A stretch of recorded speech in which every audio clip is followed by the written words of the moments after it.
who remembers? I know where we left off. I know that we spent a non-insignificant amount of time with Selenda getting laid and Elizabeth getting laid before her. Um, Yeah. Best parts Valem. of both sessions. I think we just ended with us returning back to the estate, and the High Cleric is supposed to meet us later in the evening to help out with Celinda's father. We ended the session. Celinda's mother had screamed and was running towards her father. Yeah. That's right. People were starting to freak out the old man, Yeah, while the some old others were man was crying just starting calm. to. Yeah, he was just starting to like freak out. Yeah, Hmm. some people were getting in the way of these people who are running at him. Some weren't, and he's starting to freak out. Yeah, That's what I I remember. think Reginald had just gotten between Celinda and No, that was well, Bellion that got in the way of. was it? I thought it was I Reginald. think Conrad was getting in the way of the older Icewing. They do look a lot alike.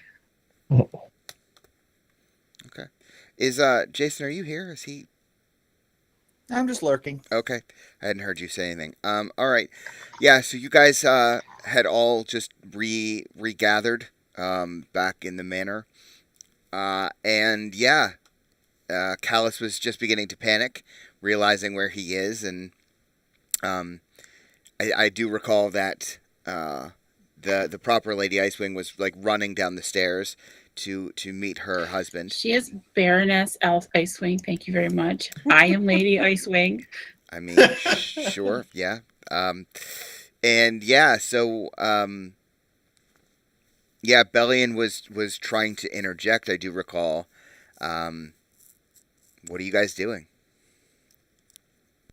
The older one is running. She's Eating trying popcorn. to push past Bellium, and then she like I imagine like she's trying to push past Bellium, and then she hears her mother scream, and she like takes a second to look and realize what is going on. She realizes her dad's freaking out, her mom's freaking out, and she's like, "Fuck." So I think Celinda would probably like switch tactics and try and get between her mom and her father as well. She's got backup now too. Okay, and OBS just did something where it re-added my audio input, so it's probably going to be fucked again. So I give up. Yay. I muted the one. Hopefully, it's not a problem. But okay. Well, I'm recording as well just in case. So okay. So you guys are basically interjecting. You're interposing yourself now, like between Callus and Sildara. Yes. Just from the sidelines, I'm going to cast Calm Emotions on the entire room here. So Okay. hopefully that helps. Perhaps. What's the DC? Oh, they're going to fight it? DC 15. Yeah, you're damn right. Okay. So it actually works on Sildara, but Callus is still rather panicked. He's still starting to scream and fuss and fret, and um, Sildara feels that pulse. She feels the wave over her body, and Sildara is not necessarily new to magic, um, and she just sort of stops and she glares at you, Valem, for a moment, and I think she looks to you, Selenda, Mm-hmm. just absolutely confused, and she just says, "Daughter, what is the meaning of this?" Mother, can't you see Father's not in his right mind? "I Look I at can him. see He's that. I'm freaking going to help out. him," and she's like trying to push past you to get to her We need husband. no, mother, we need to put him somewhere he can calm down. Yes, and I will see to that. Now move. What are you doing? We you and me, whatever they did to him, it's making him this way. We need to get out of where he can see us, I think. And yeah, she's not buying it. Like she's at this point, like she's got her hands on you, and she's not like throwing you aside. You are her daughter after all. But she's Please, obviously like mother. panicked. I think at this point, Callus basically like like falls to his knees, and he's like looking around. Basically, he's like curling up in a fetal position. And yeah, so he's starting to scream. Belly, and you're kind of standing in front of him. Yeah. Yeah, but he's not running, right? No, he's on the Okay. floor. I mean, he's literally curled up. Okay. Um, and I think at this point, Grigwin sort of interjects, and yeah, I think Grigwin actually sort of like goes over to you, Celinda, with your mother, and she kind of puts her hands on your mother. Mm-hmm. And she gets in very close. She's not trying to project to the whole room. And she simply says to Sildara, she doesn't quite whisper it in her ear, but she's very close.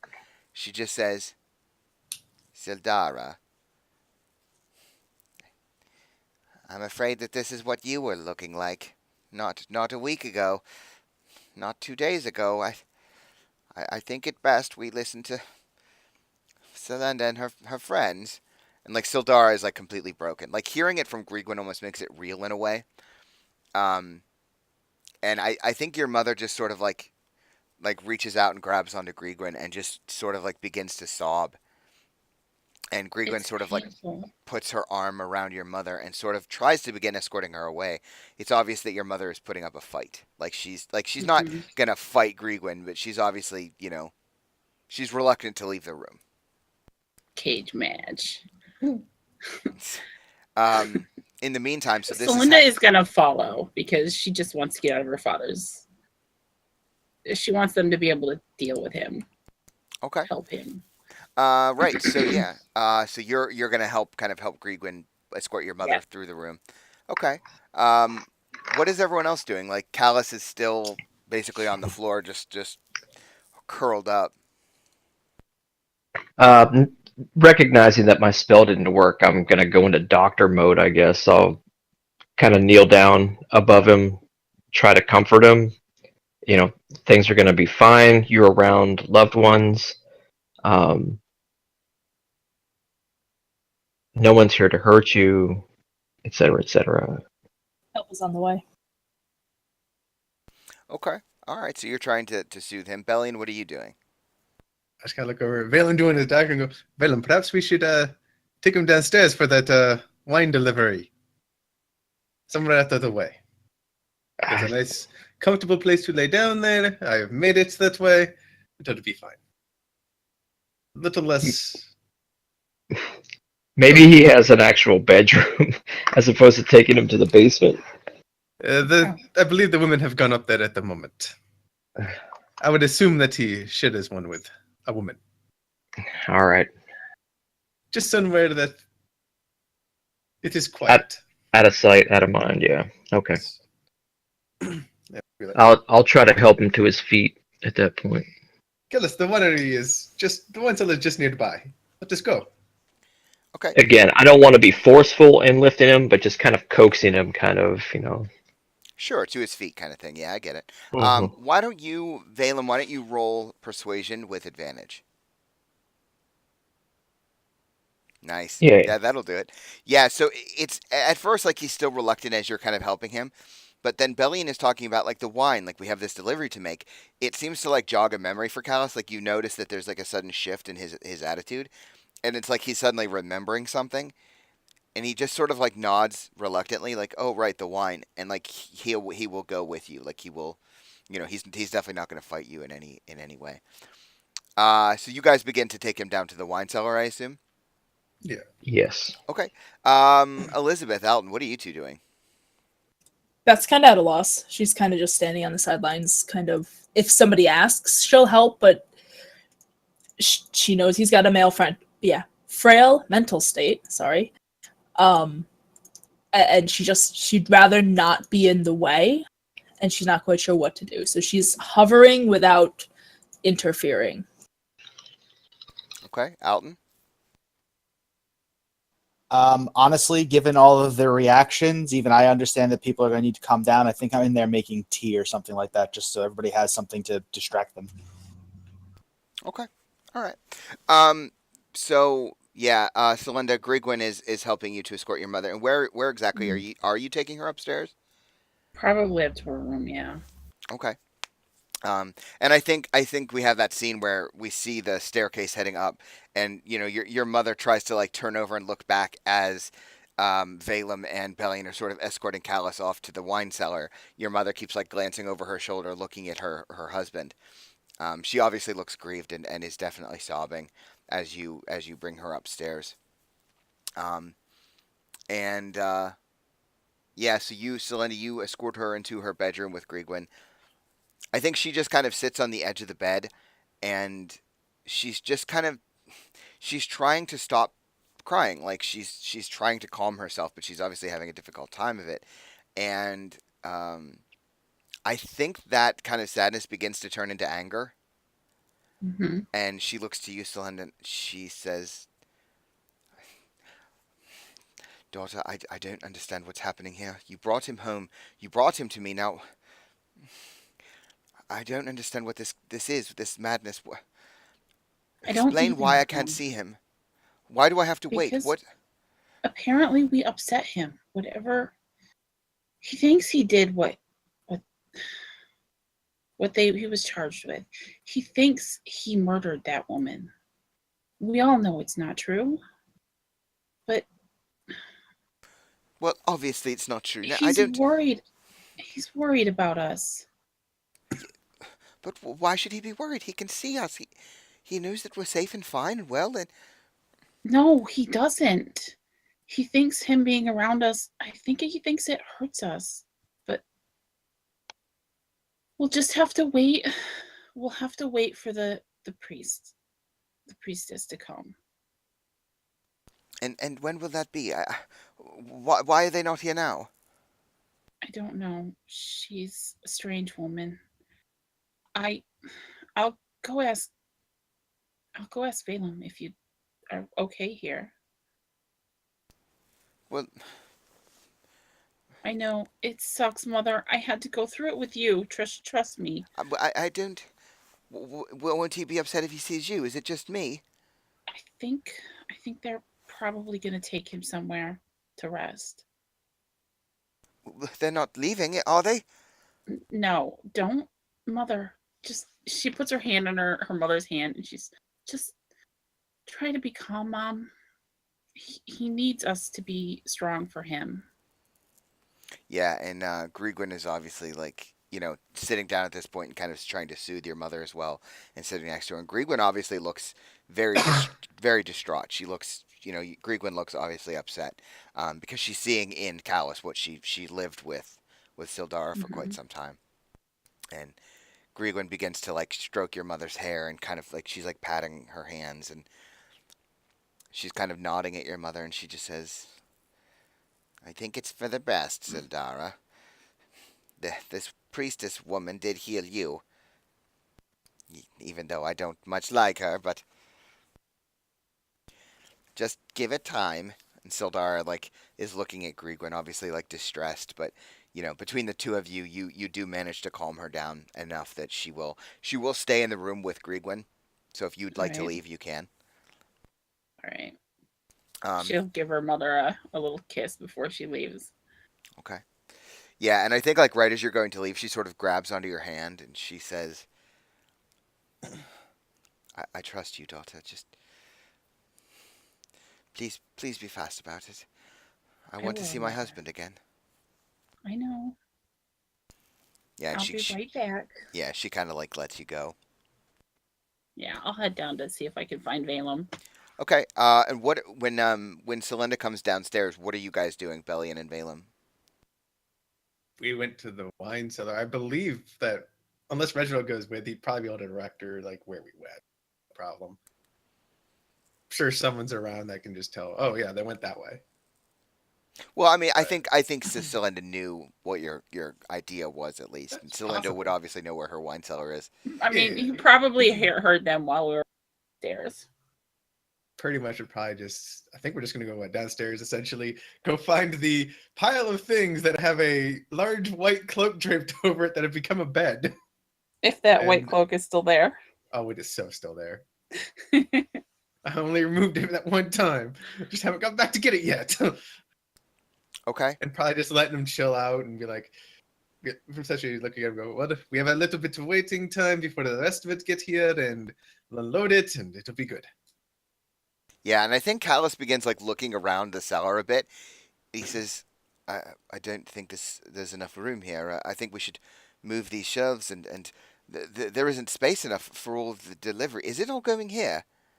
It is. Maybe that's what we should do. We should move some of these shelves, and it'll be fine. Yeah, and he just says like, "Oh, right away, sir. I'll do it myself." And he goes over and like begins like to move boxes and crates and barrels and shit. Like he Yeah. begins like piling it up in a corner to make room for the quote unquote delivery. We're distracting him, essentially. Mhm. Busy work. Sure, Yep. absolutely. So I think Celenda, you kind of entered the scene as your father's like rolled up his sleeves and he's doing manual labor. Yeah. So she'll probably like very not stealthily, but like cautiously come down into the basement. And she'd be probably like, Balaam. Yeah, if I notice her, I'm gonna kind of climb the stairs Yeah, she's not gonna come all the way down if to she meet her doesn't have towards the to. top of the stairs. Okay, sure. And she just kind of like whispers this conversation to him because she doesn't want her father hearing her. But yeah. Do you know when the priestess will be here?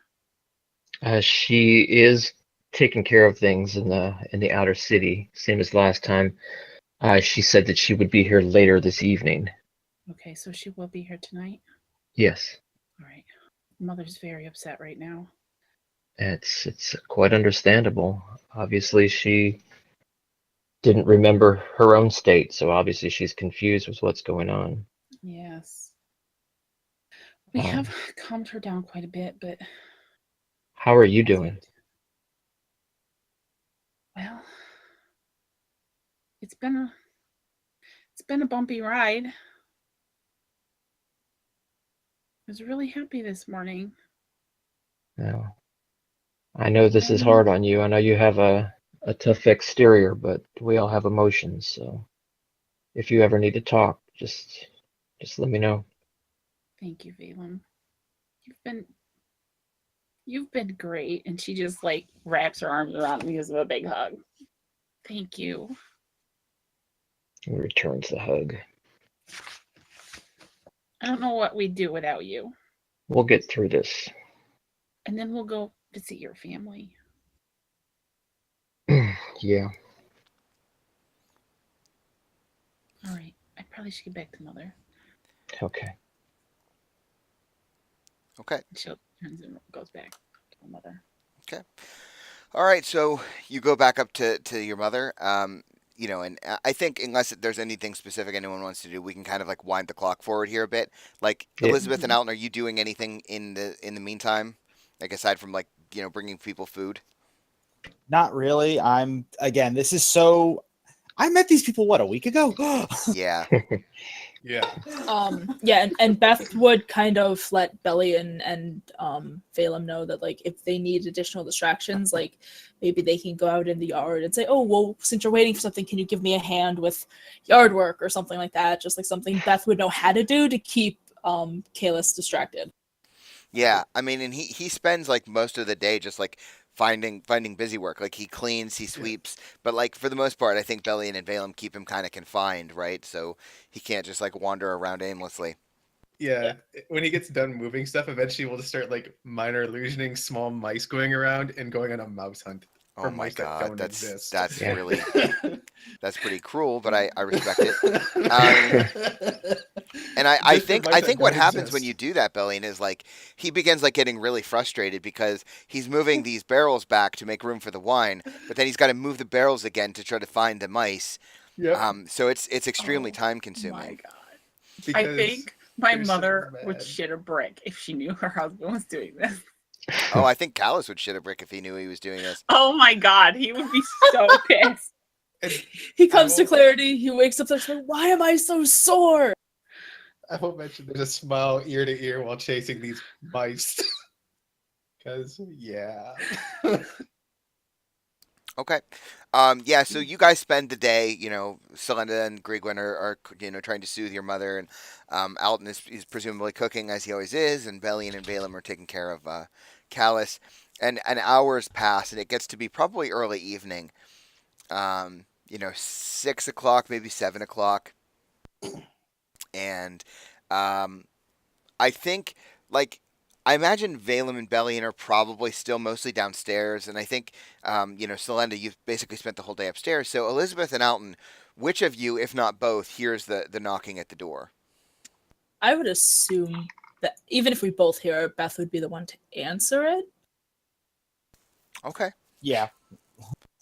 sure. All right. So yeah, Elizabeth, you hear like a loud, clipped knocking at the front door, Yeah, and and go ahead. she's crossing from her, she's gonna call down Balaam, and then go get the door. hmm And yeah, as you open it, you see what you expect to see, which is a fairly large human woman wearing gleaming golden and blue armor, standing before you, stout and looking ready. And she doesn't say anything. She just sort of nods at you. And Beth nods back, steps aside. Yeah, and she takes like 2 steps into the room and just stops and like stands in the foyer basically and just kind of waits.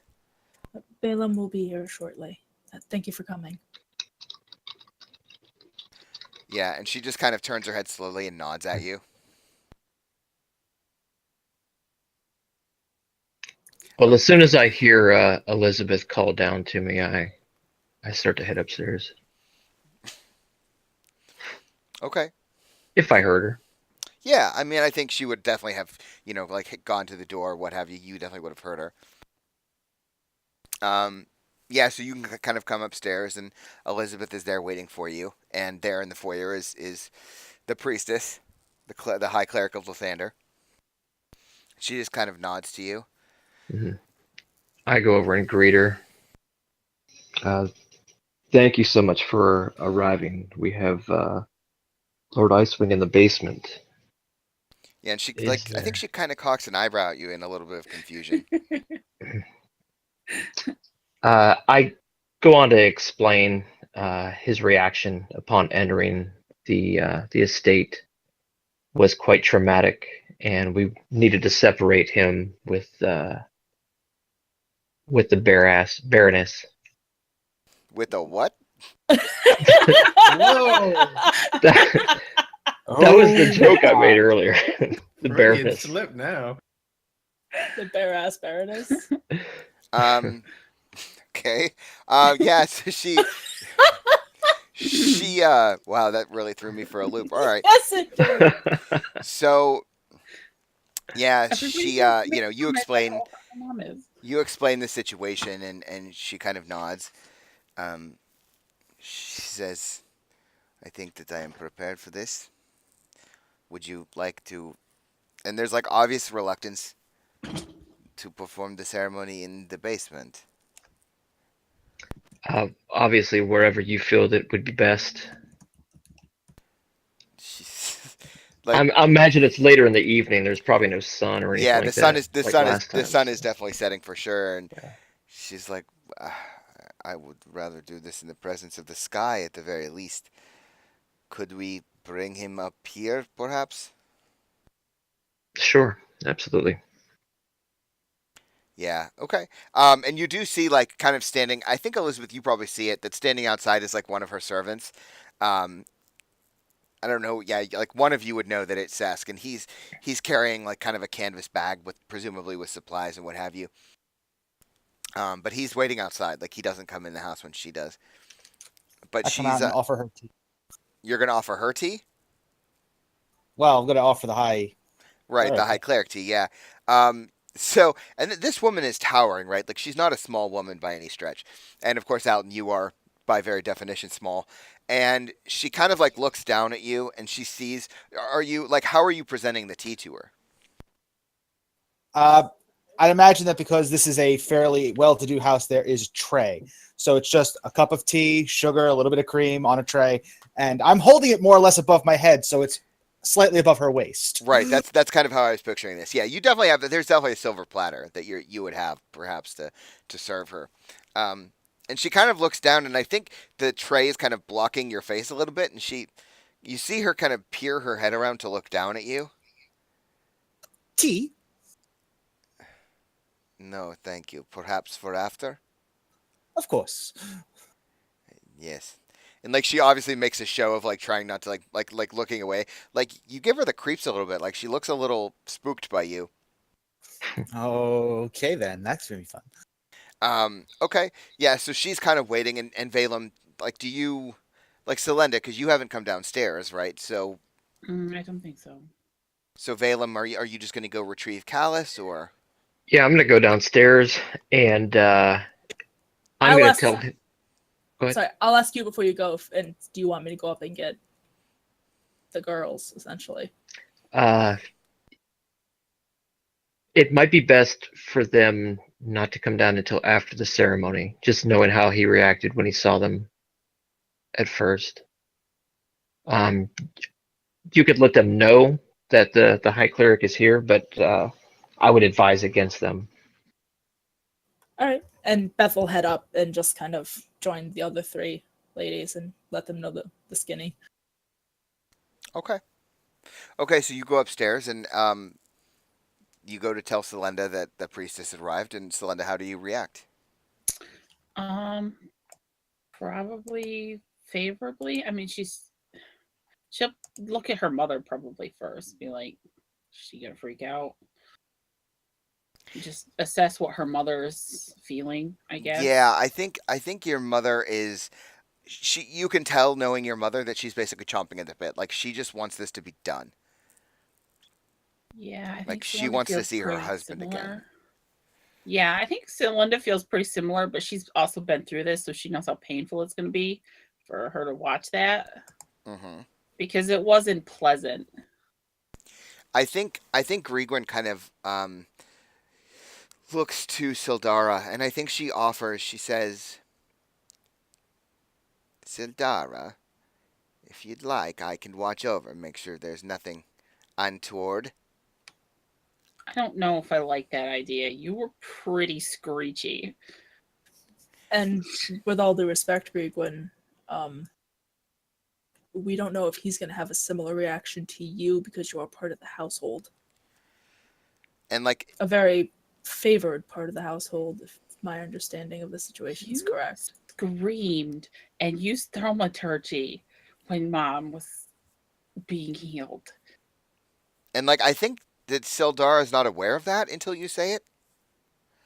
So I think Sildar like swivels her head and looks at Grigwin, and having been basically partly raised by this woman, Selena, you can tell that Grigwin is blushing now, like she's obviously embarrassed, and Sildar is like not angry. She just looks surprised, like she looks genuinely shocked because Grigwin is normally not like a violently aggressive, angry kind of person, and Sildara isn't like she's speechless, and there's obviously this exchange going on between Grigwin and Sildar where Grigwin is trying to be not embarrassed.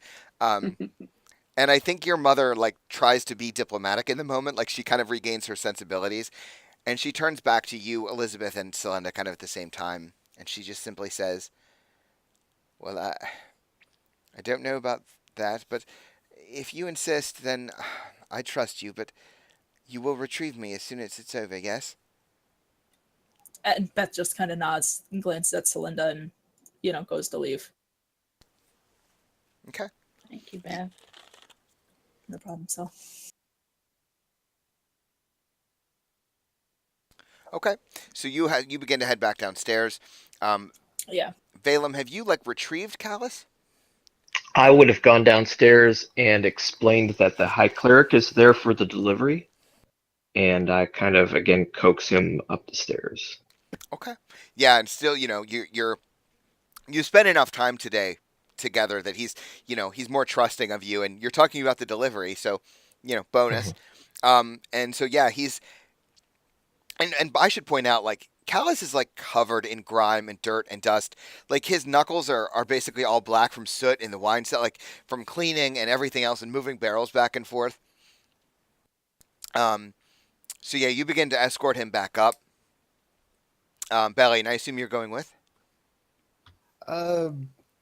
Yeah, essentially. And go up. We'll mention.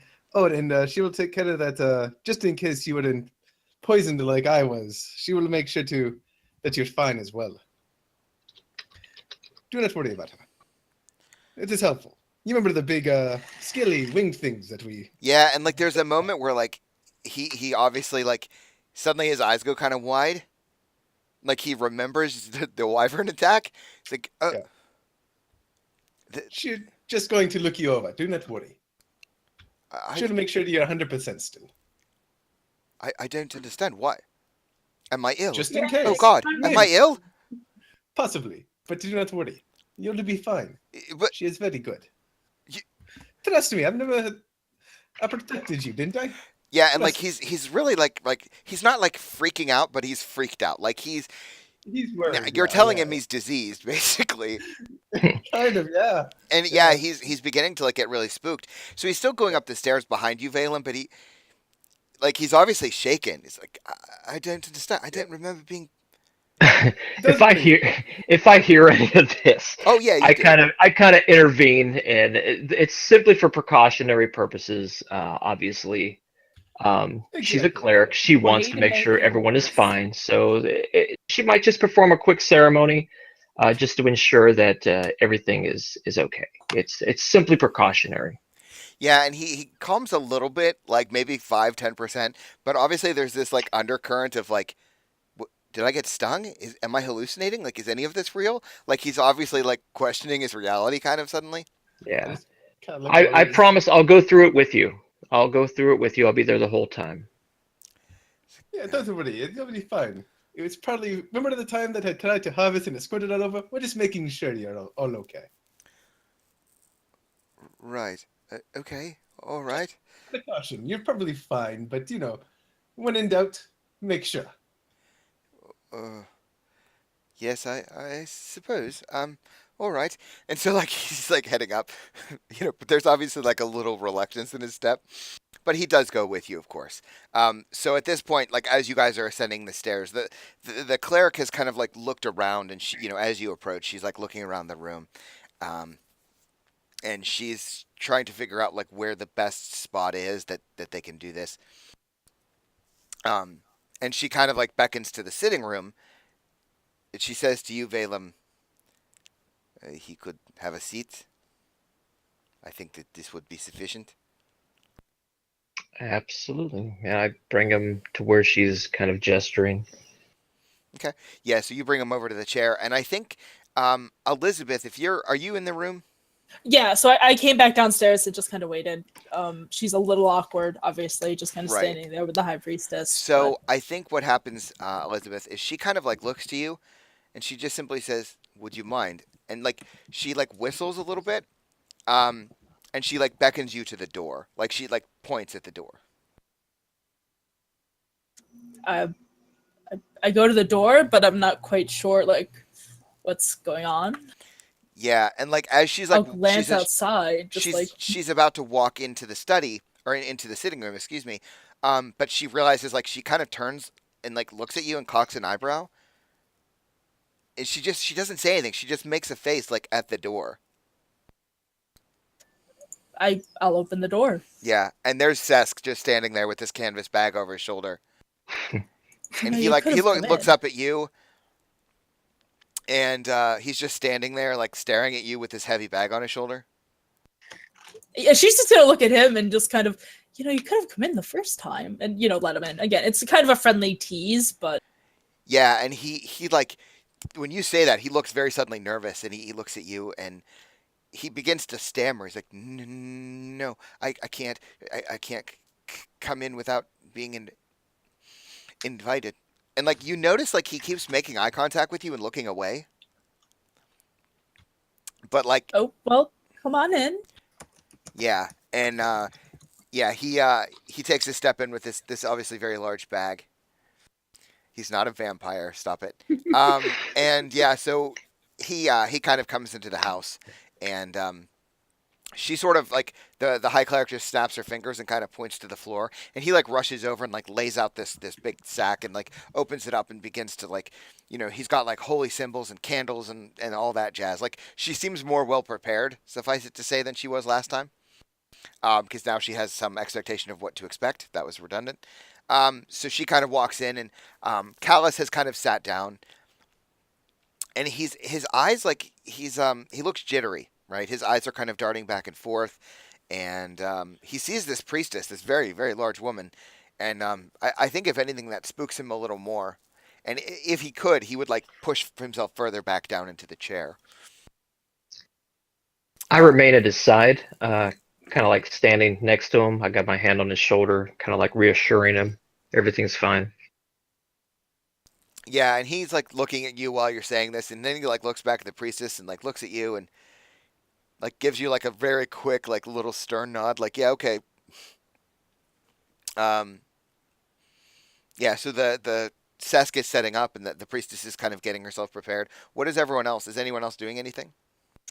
Out of paranoia, Beth's gonna kind of glance out the windows, and just see what the streets. Again, they've had so many issues at night that she True. just doesn't. She doesn't want this getting interrupted. Sure. Why don't you give me a perception check?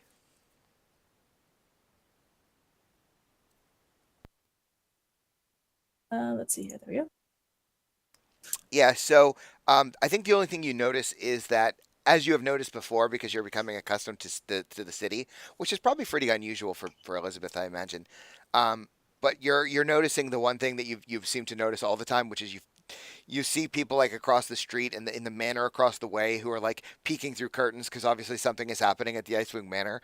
Like you see a couple people, and it's not so late that people aren't like taking evening strolls and what have you. Some people have kind of like you see maybe down the road, some people have sort of congregated.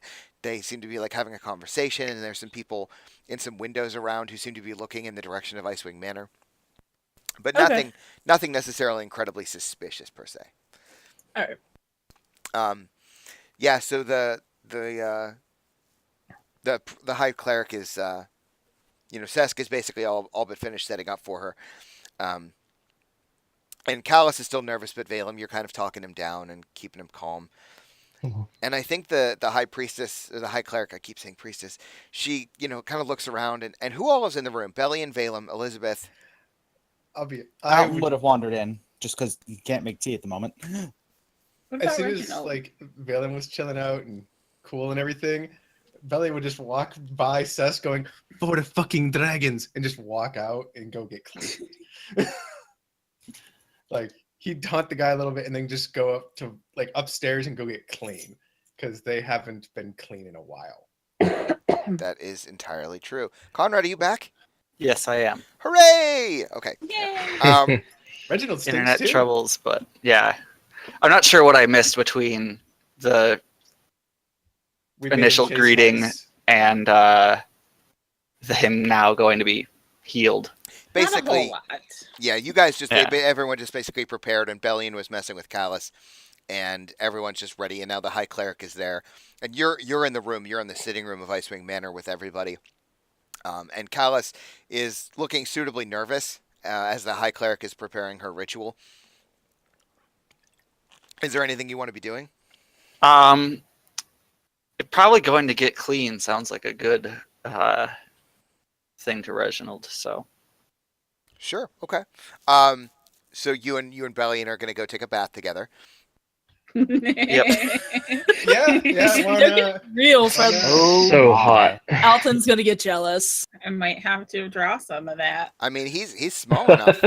He's small enough. You could all three fit in the tub probably. So, Rub-a-dub-dub. you go. Rub-a-ducky. Just start singing loudly. You don't hear nothing but that, which is probably confusing as well. Um, I could make comments. yeah, your people are from a foreign land, Bellion. That's probably how they get off. But anyway, Hey, I know how they get off. Don't worry about that. so yeah, the Reginald and Bellion kind of go off to to get clean respectively, or to clean each other, whatever. And the High Cleric, Alton, you're kind of watching. Elizabeth, you're there. Selenda, you're still upstairs. You said you're staying upstairs. Yeah. She's gonna do our best to keep her mom calm. Okay. Yeah, She remembers how painful this is. yeah, and Grigwin and Sildar are both obviously very tense. Grigwin is trying to stay calm and trying to calm Sildar, which is becoming increasingly difficult now that the High Cleric is in the house and your mother doesn't know how long this is going to take. And She might warn her mother as well that he might just sleep for a day, because that's basically what her mother did as well. yeah, and I think when you say that, your mother says, "No, dear, he's got work to do. He's not going to sleep." And I think Grigon Snorta gives a little snort laugh. And yeah, so I think the High Cleric gets to work, and she lays out as some of you have seen before, but Valen, this is especially obvious for you. She lays out her her holy symbol of Lathander on top of Callus. Like she basically hands it to him and has him hold it in his lap. And Sesk has lit some candles, and she's beginning her prayers, and she begins to lay hands on him, and she's putting her hands on his hands, which are holding the holy symbol, and she begins to speak about Lathander, using his holy light to show you the path, and how that path will return you back to to his holy light. It's very circular in that way, and it takes a good several minutes. And as with before, you noticeably, like, she begins to sweat. Her face gets a little red. Her hair is obviously getting damp from the work. I think Sesk is like, he's trying to assist her as he can. But he won't put hands on Callus, and he's observing this whole thing with a very keen eye. And it takes several minutes, and you guys are all kind of waiting with bated breath. And I think you can notice, like, and again, I think we described this before, but Valem, you notice that it looks like the holy symbol, and I don't think anyone else really sees it like you do, but it looks like the holy symbol begins to emanate what is natural sunlight, and it begins to kind of bathe Callus and kind of washes over him. And like I said, this takes several minutes, and eventually you see it appears that the light sort of connects to him and swarms on him, and he sort of begins to glow, that you notice. And then after several minutes, you see the light kind of explode away from him. And the High Cleric basically takes a knee. And Sesk rushes over, and much like a nurse might in like an emergency room, starts to like use a cloth on her head to wipe away the sweat. And all the rest of you, I think you definitely notice, like, a bunch of the candles just seem to go out as she takes a knee. And Callus is just, I think what happens is, like, as soon as that happens, there's kind of a wave, like a pulse of energy in the room. And as soon as you look over and you look at Callus, I think we see Callus just snoring in the chair. The High Cleric is obviously exhausted, and Sesk is attempting to help her to her feet to find a proper place to sit, but she's not standing right away. What is everyone else doing? Beth will slip upstairs as promised and let the ladies know that it's complete. He is sleeping. Try not to rouse him. It is part of the healing process. And like as soon as you say that, Sildara, like, she begins to bolt up out of the bed. Can I make a grab at her? Yeah, so Sil. So you're both gonna try to grab her? Yes. Just past Sil, then Beth's the second line of defense because Beth just kind of stayed in the doorway. Yeah, I mean, yeah. Selenda, why don't you make a grab for her? Grapple. All right. Because my 0 strength. So it's not so much that you, I think it's not so much that you necessarily don't have the strength. It's just that she moves so fast. Like, it's a speed that you're not unaccustomed to seeing in your mother. Like, she's all energy. So if it's a speed thing as opposed to a strength, as opposed to like a force thing, could I make a dex check? Yeah, this is where you come in. So yeah, she's bolting for the door that you're standing in. And what are you trying to do to, like, stop her? I'm trying to think. Actually, I'm probably just gonna try and grab like her forearms, like not gonna like grab her bear grab, but just kind of grab her forearms and like try and catch her eye. Like, lady. Yeah, okay. So you grab her basically by the wrists, and she like spins hard and is staring you in the face. Deep breath. Your husband is healing. Walk down with grace and dignity, worthy of your position. You can still see him, but there might be a chance that if you go down hysterically, the High Cleric may think you're not healthy for him to be near him until he wakes up. Don't ruin this chance to see him with hysteria. Okay, give me a persuasion check with advantage. Look at that. Okay. Nope. Beautiful. So I think what happens is um, there is a moment where like she begins to try to like calm her breathing, and I think what happens is she you notice like she actually looks much calmer, and she says, "You're right, dear. Of course. Thank you." And she sort of like tries, like she sees if you'll let her go, like if will you let go Yeah, of her wrist.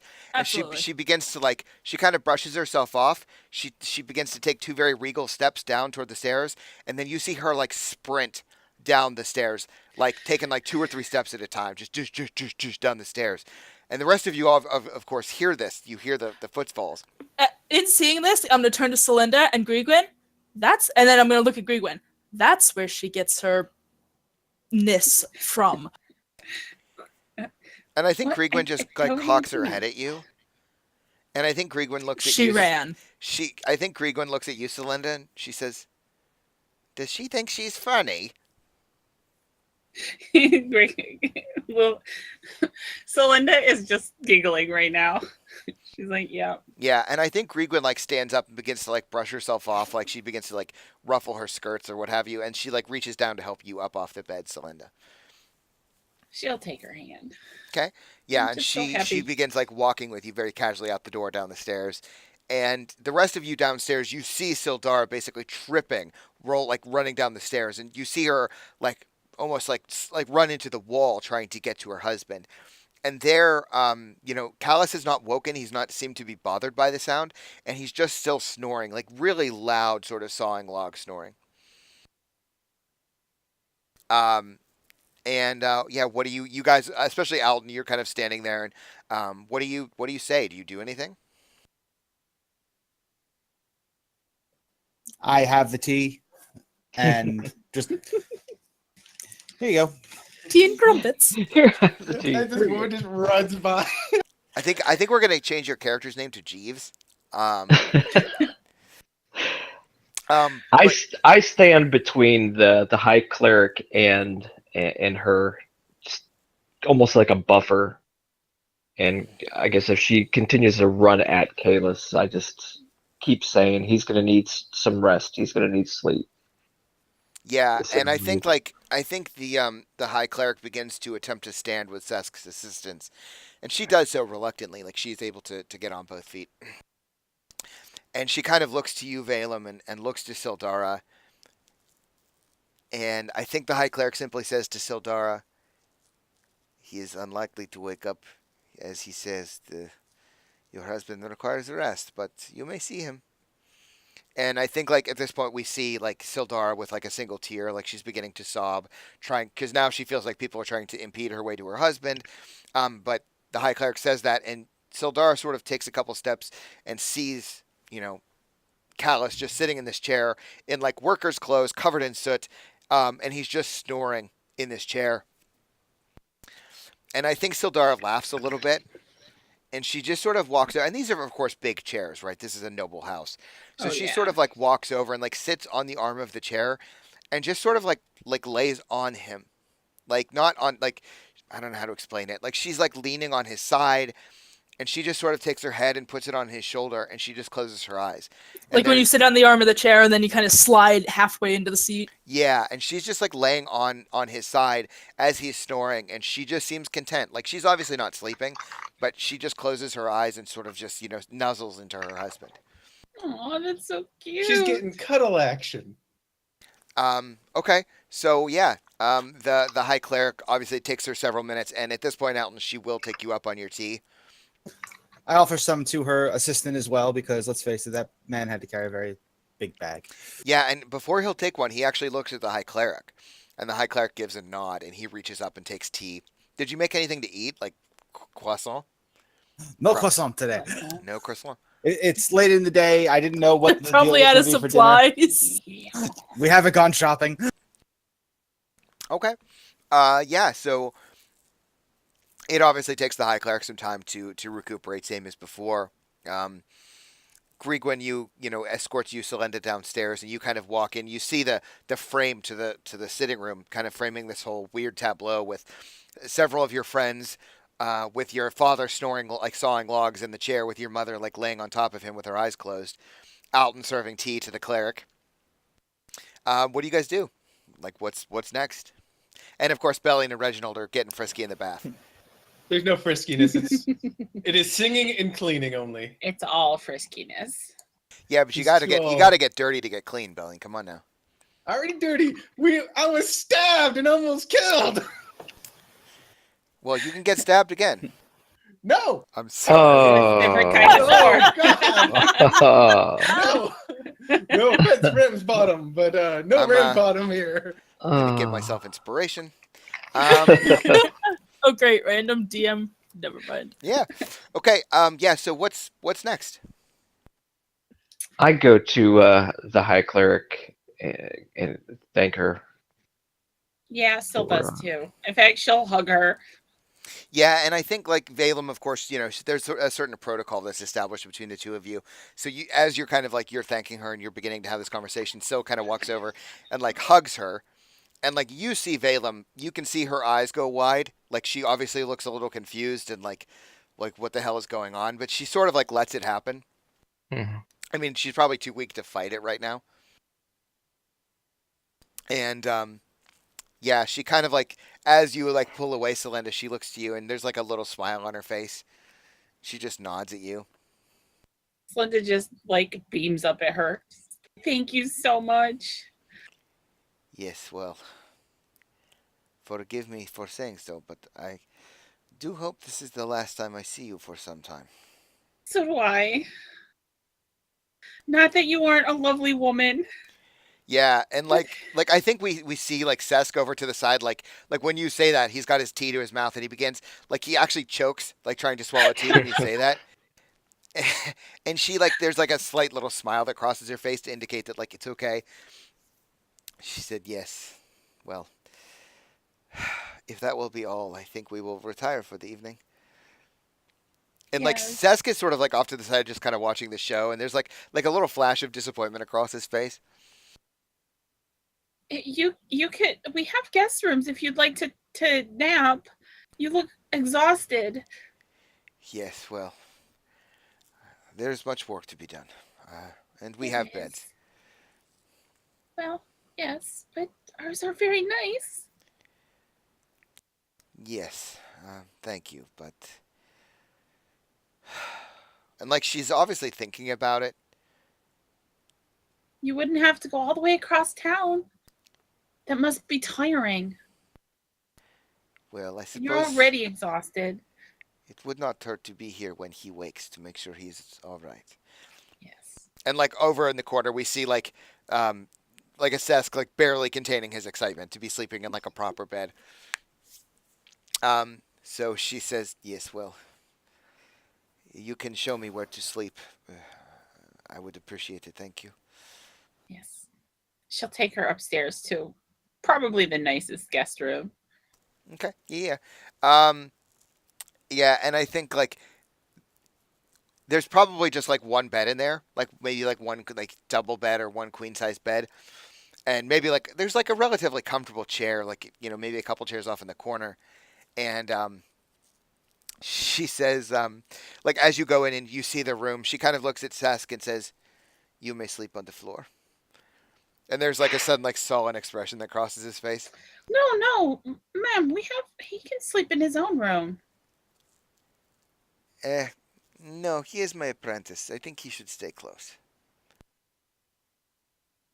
She's kind of frowns. It's like, but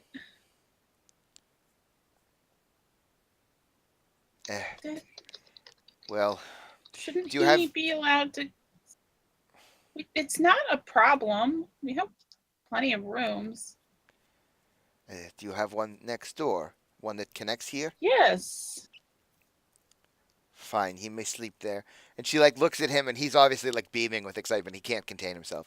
She says, "You will not leave your room." And he says, "No, no, mistress. Of course not." And she like gives him a stern nod like you do what I told you. And he looks to you. She says, Is he afraid? Is she afraid that we're going to like dishonor him? "No. God. No, I mean, well, I mean, it's you're not really sure what's going on here, but I think that's probably what's going through Syl's mind. Like, is she afraid that we're gonna? Ew. yeah. So like you show him the room next door, and the high cleric, she settles in very quickly, and she basically won't leave the room. Like she'll just rest, which is what she's doing, and then she'll leave when it's appropriate. Mm-hmm. Um, okay, so what is everyone else doing? Well, Syl will go back downstairs and she'll be like, Alton, you bring that apprentice of his the best tea and the best food that you can make because he deserves it. We're almost out of food. Shit. Are places open this late?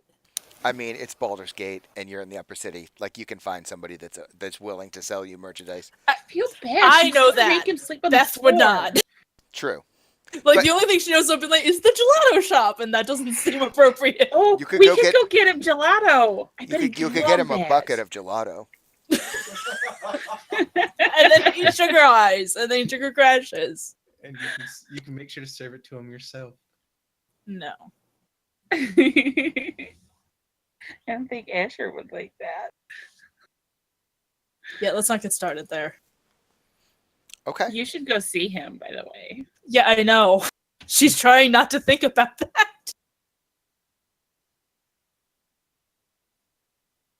Once You the can get me noises stuff, end I'll in the cook. washroom, Valem's gonna go get cleaned up.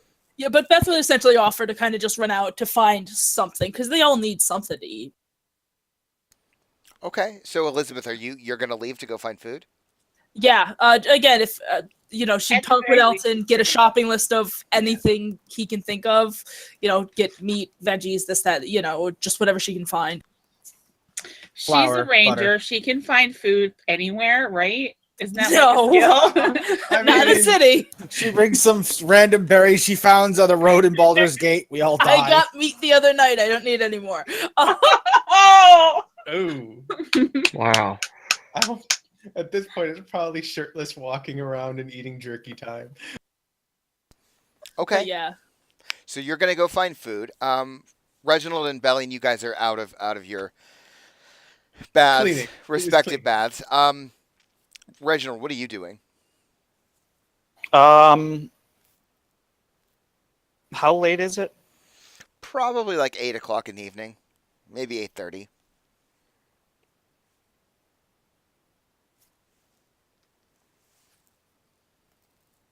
Oops. Am I muted? Oh, okay. No, I'm just thinking. I guess I'd probably just go back to the main room where most people are, sitting room, dining room area, front area, and see what's been going on the last few days from whoever is around that's been in the city. Okay. I mean, yeah, you could catch up with Elton. Because Valem, what are you doing? Once, I went to get cleaned up once Reginald and Okay. Bellion were All right. done So you're gonna go doing take a what they were bath. doing. Sure. Okay. Yeah. So Reginald, you kind of come downstairs and you see this familiar scene. Unfamiliar scene, excuse me, to you because Callus is snoring and Sildara is sleeping on top of him, and Grigwin is probably sitting in the room as well. Like she's sitting off in a corner. She's probably picked up her little project, her little knitting project that she's obviously making very little progress on. So Linda is probably not in the room, but standing by the doorway, looking in, just a little bit jealous of her mom and her dad. Mm-hmm. And I think Reginald, when you kind of walk there, you see Grigwin kind of looks up at you, and she gives you like an obvious smile, and she gives you like a stern nod, like she looks at you, smiles, nods, and then looks right back at Callus as if to draw your attention there. And I'll smile and nod too, knowing all right, that we've did what I said I'd do, which was help and save the dad. So now that he looks like he's going to be better. Okay. And then I'll go talk to Alton if he's around and catch up on his perspective of what's been going on. Okay, sure. Elizabeth, you're wandering the city streets alone late at night. You're going to look for. Nobody came with me, apparently. Well, yeah, I guess you went alone. You could ask Syl to go with you. She wouldn't think to. It's just like, we don't have any food. I'll go get food. And, Silly girl. like the crisis is averted. Her brain just went shiny. Ooh, Okay, distraction. What? so where are you going? I'm assuming in all the wandering around Upper City, there's some kind of like market-ish area that she had noted, or something similar, and she'd try and find her way back there. Okay, absolutely, you can do that. Yeah, yeah. I So it don't it know. probably takes you like maybe 30 minutes or so of wandering to try to get your bearings in the city before you're able to find it. Um, at this point at the night, like a lot of the places are starting to close down. Starting to clean up the counters and what have you. But there are a number of people who still have some food out as they're putting it away. Um, yeah. So what are you going to buy? Essentially, she would get any kind of red meat. Maybe not necessarily steaks. Chopped beef, maybe something like that. Just Potato, like a meat, like potatoes, kind a of. deli meat platter. No, like meat and potatoes kind of thing. Okay, sure. Again, it'd be quick, simple, but it should suit everybody's needs. And if she can find some greens for like a salad type thing, she'd pick some of that up. She's basically getting stew fixings. Yeah. Okay, sure. Yeah, so you're able to find all that stuff, and it's yeah, people are closing up, but they're happy to sell you some things as they're closing down, what have you. Some of them even maybe give you a little bit of a discount because they're like, look, it's just the end of the night. Take, they're not looking for a profit at this point. They're just trying to go home. And Okay, cool. I think what happens is as you're out there, I definitely think that there is a quiet kind of knocking at the front door as those of you who are gathered are around. And this is when Elizabeth is out shopping. Syl probably jumps out of her skin because she's probably like the sitting room probably is the door is into the hallway there where the door is. Mm-hmm. For you. So she just hears this fucking door knocked on behind her and she like jumps. Oh no, what just a fresh minute. hell is this? Yeah, I definitely think Grigwin sort of like gingerly puts down her little knitting project and like glares at the door. Like she's already furious. Like who is bothering at this hour, especially on a day like this. Syl just puts her hand up to Grigwin. She's like, I'll get it. Right. Okay, so you go over to answer the door. Yes. Okay. Yeah, so you kind of open the door and immediately you recognize the handsome face of one Asher Hayden. And as you open the door, he looks up and smiles at you, and then immediately his whole face just goes beet red.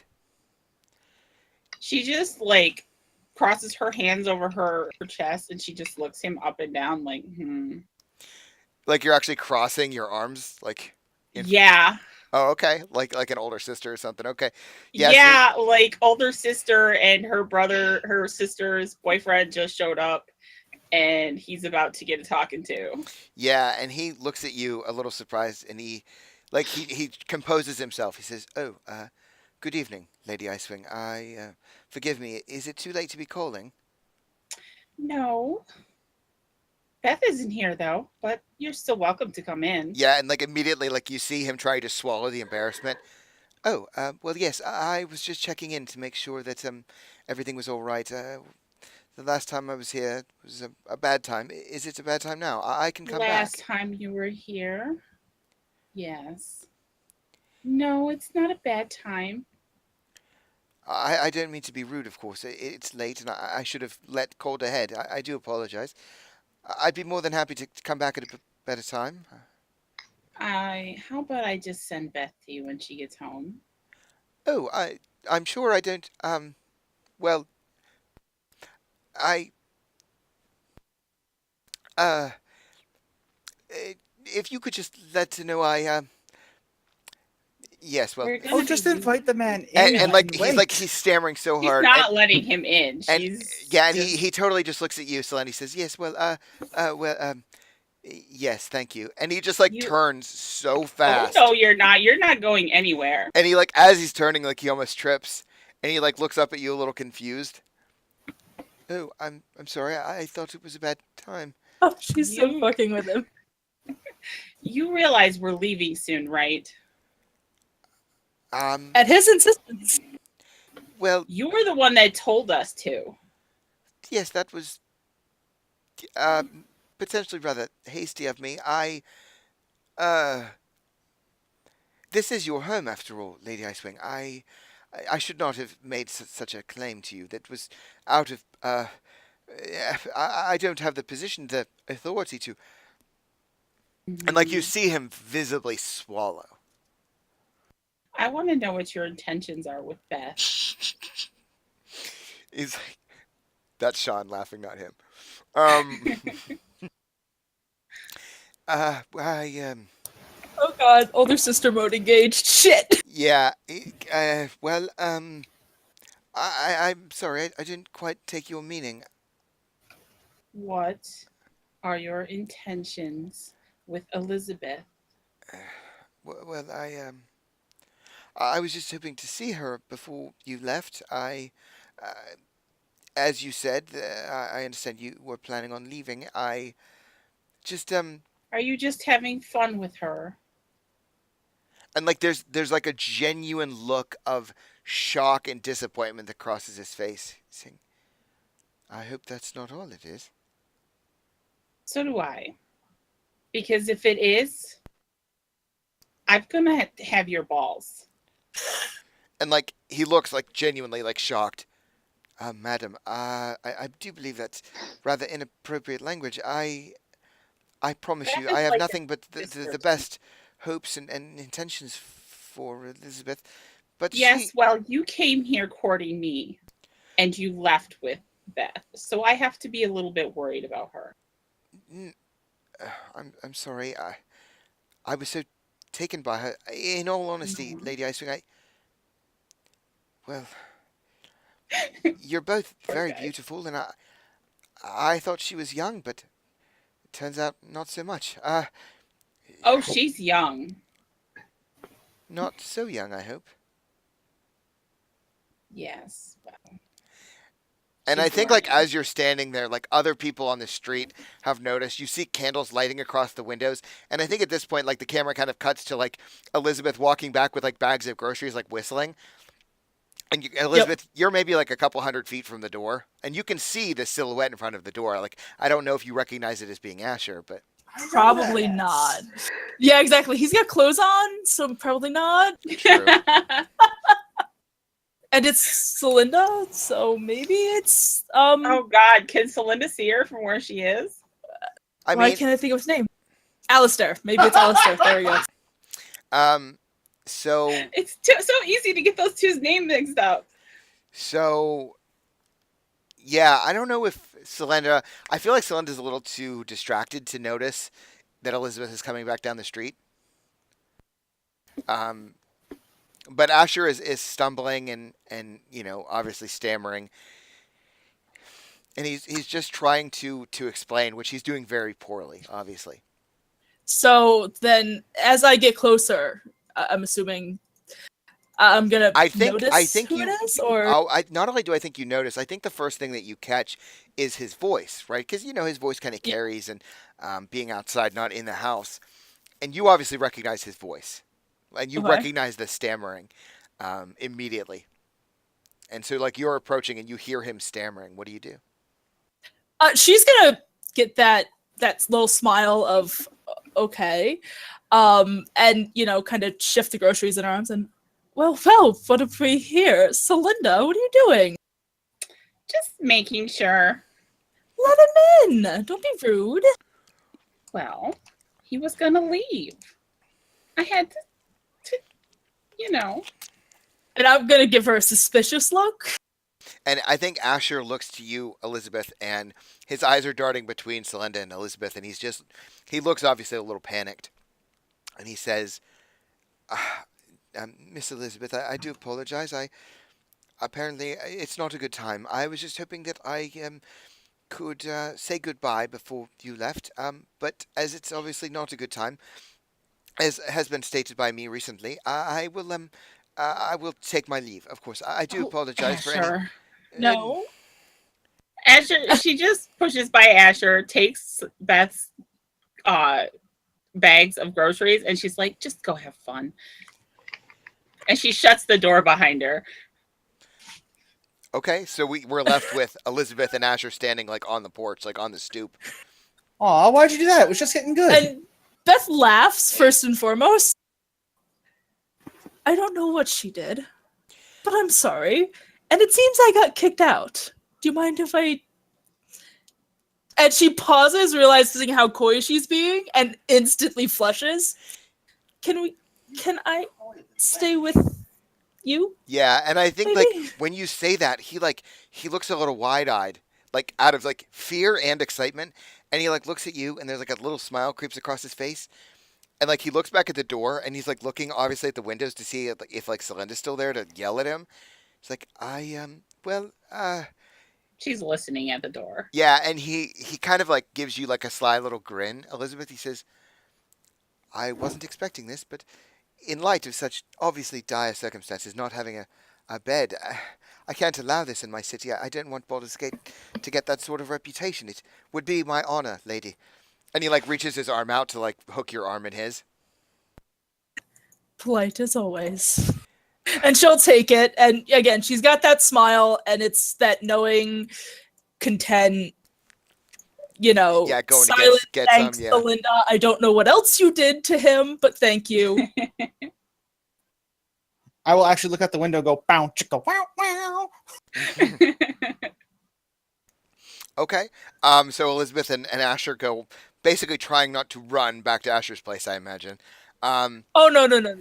There's a little bit of that, like, slap, tickle, tease along the way, but because part of what drew Beth to Asher was that physicality of that run. Mm-hmm. Like, so she would literally, it's like maybe once they got a little far away from my swing mana, race him. Childish as it is.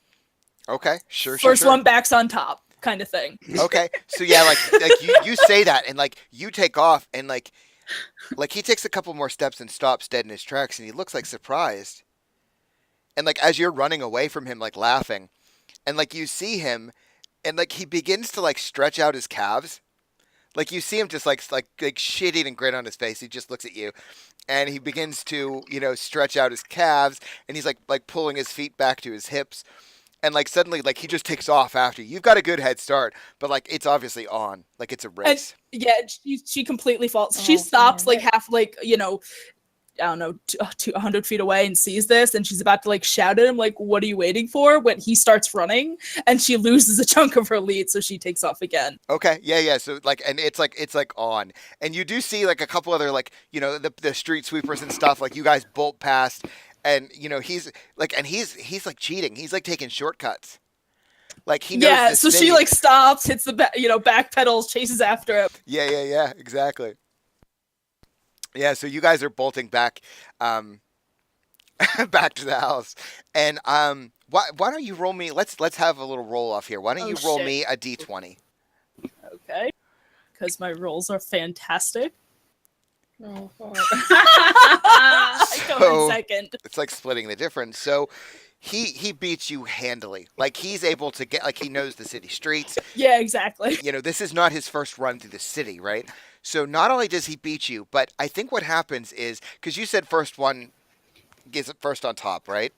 So First one back on top, yeah. Yeah. So like he gets to the door, and he's standing there, and like as you arrive, he's literally standing in front of the door, and he's just holding the door open for you. And she'll stop like at the base of the stairs, cross her arms. You cheated. No. I am an honorable man. I would think nothing of it. Fine. And she'll push past him and head up towards the bedroom. Okay. Yeah. All right. So you guys head back up to the bedroom, and we can fade to black there. Fade to black. So back at Icewing Manor, Celinda has just closed the door with bags of groceries and no Elizabeth. Callus is still snoring. I think at this point Sildara has basically dozed off. Grigwin is just sitting there working with her knitting. Valem is bathing. What is everyone else doing? Taking the groceries. Taking the groceries to Alton and probably going to help him cook for a little while. Sure. Okay. And So after that, she's going to go up to her room and she's going to start writing a letter. okay. So yeah, you help out and cook for a while, making some stew, some meat and potatoes. Bellion, are you doing anything?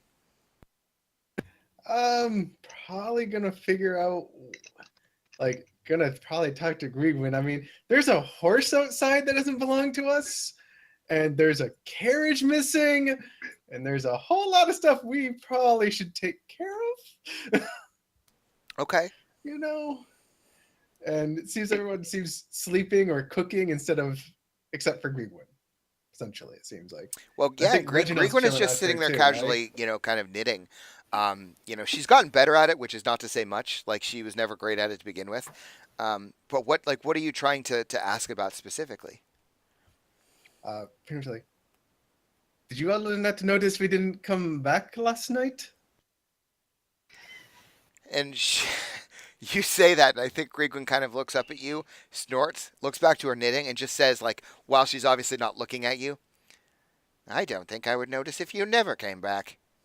I love her. I think you would have noticed if that one didn't come back who was with me. Literally point at Kalas. Yeah, and she like looks up at you, and like there's obviously like a flash of anger, like that's not a thing you joke about. Which we also came in looking like we had the shit kicked out of us. Yes, well, I know the lives of your types. Comes as no shock to me.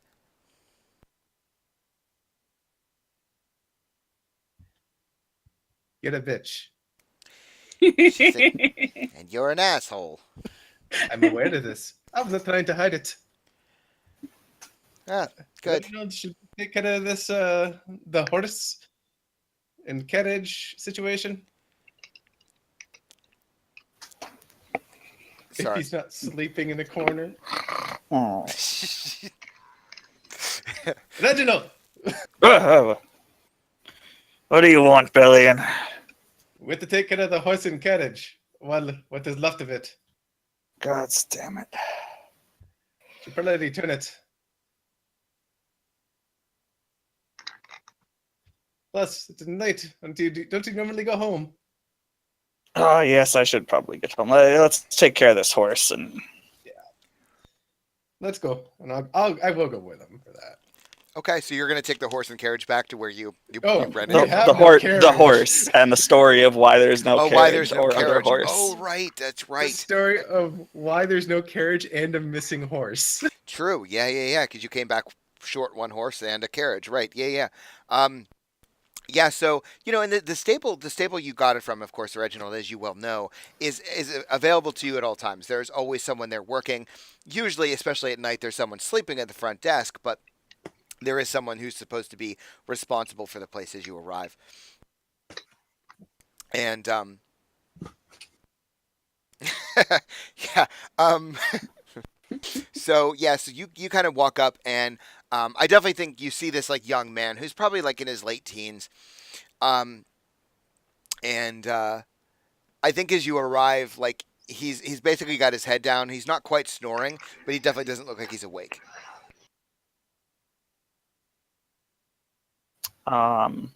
Ravens! Above! Look out! Yeah, and the kid like jumps and like literally falls off of his stool that he's sitting on, and he falls off and it clatters to the ground. And I think you hear some of the horses like start to wake up and get spooked, and he just stands up like very suddenly and looks at you like all wide-eyed. He's like, his eyes are suddenly bloodshot. He's like, what? What? Wait. I was preparing you for the story you're about to hear. We've come to return a horse. What? Oh, man. That he used to That's be not a too cool way to wake up, guy. You tell No, us? it's not. Oh, yeah, you guys. Yeah. Lord Ramsbottom, sorry. Right, yeah. I have you in the ledger. You're already done with the horses? The carriage you rented? Yes, and about that. Do you know there are wyverns on the road? No? What? Where are the horses? Well, we brought back one horse. One horse is probably in the stomach of 3 different wyverns. And the carriage is overturned about 6 hours out of Baldur's Gate. Oh, nuts, man. My... But you... Oh... And he's just like Insurance. scratching his forehead, like he's so confused, and like the way he woke up was so abrupt. It's like, so you rented 2 horses and a carriage, and you brought 1 horse back?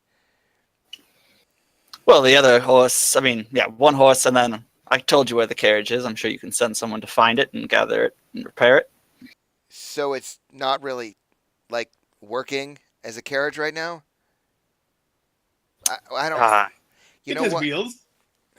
It's just overturned and it's taken a little bit of damage, but mostly it's still intact.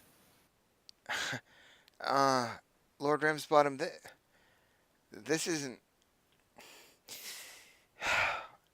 He's like, he starts like flipping through the ledger and looking. He's like, I mean, we have like fines and stuff for being late. I don't know how to. Oh man. He's like, the boss is going to be furious. Like, Hazard of the road, wyverns and all. I'm sure you'll take care of it. Have a good night. yeah, but you're going to owe us money, like a lot of money, because you lost a horse and a carriage. It's like, who's going to pay? I mean, are you going to pay for that? Who's gonna pay for my damages of you sold me a cart when you knew there was dangerous wyvern on the road and never warned me? I could have lost my life. My friend here could have lost his life. I almost did. So, I'm sorry, that's There are fair. packs of wyverns flying over the road. It's terribly dangerous right now. As a travel company, you should know this.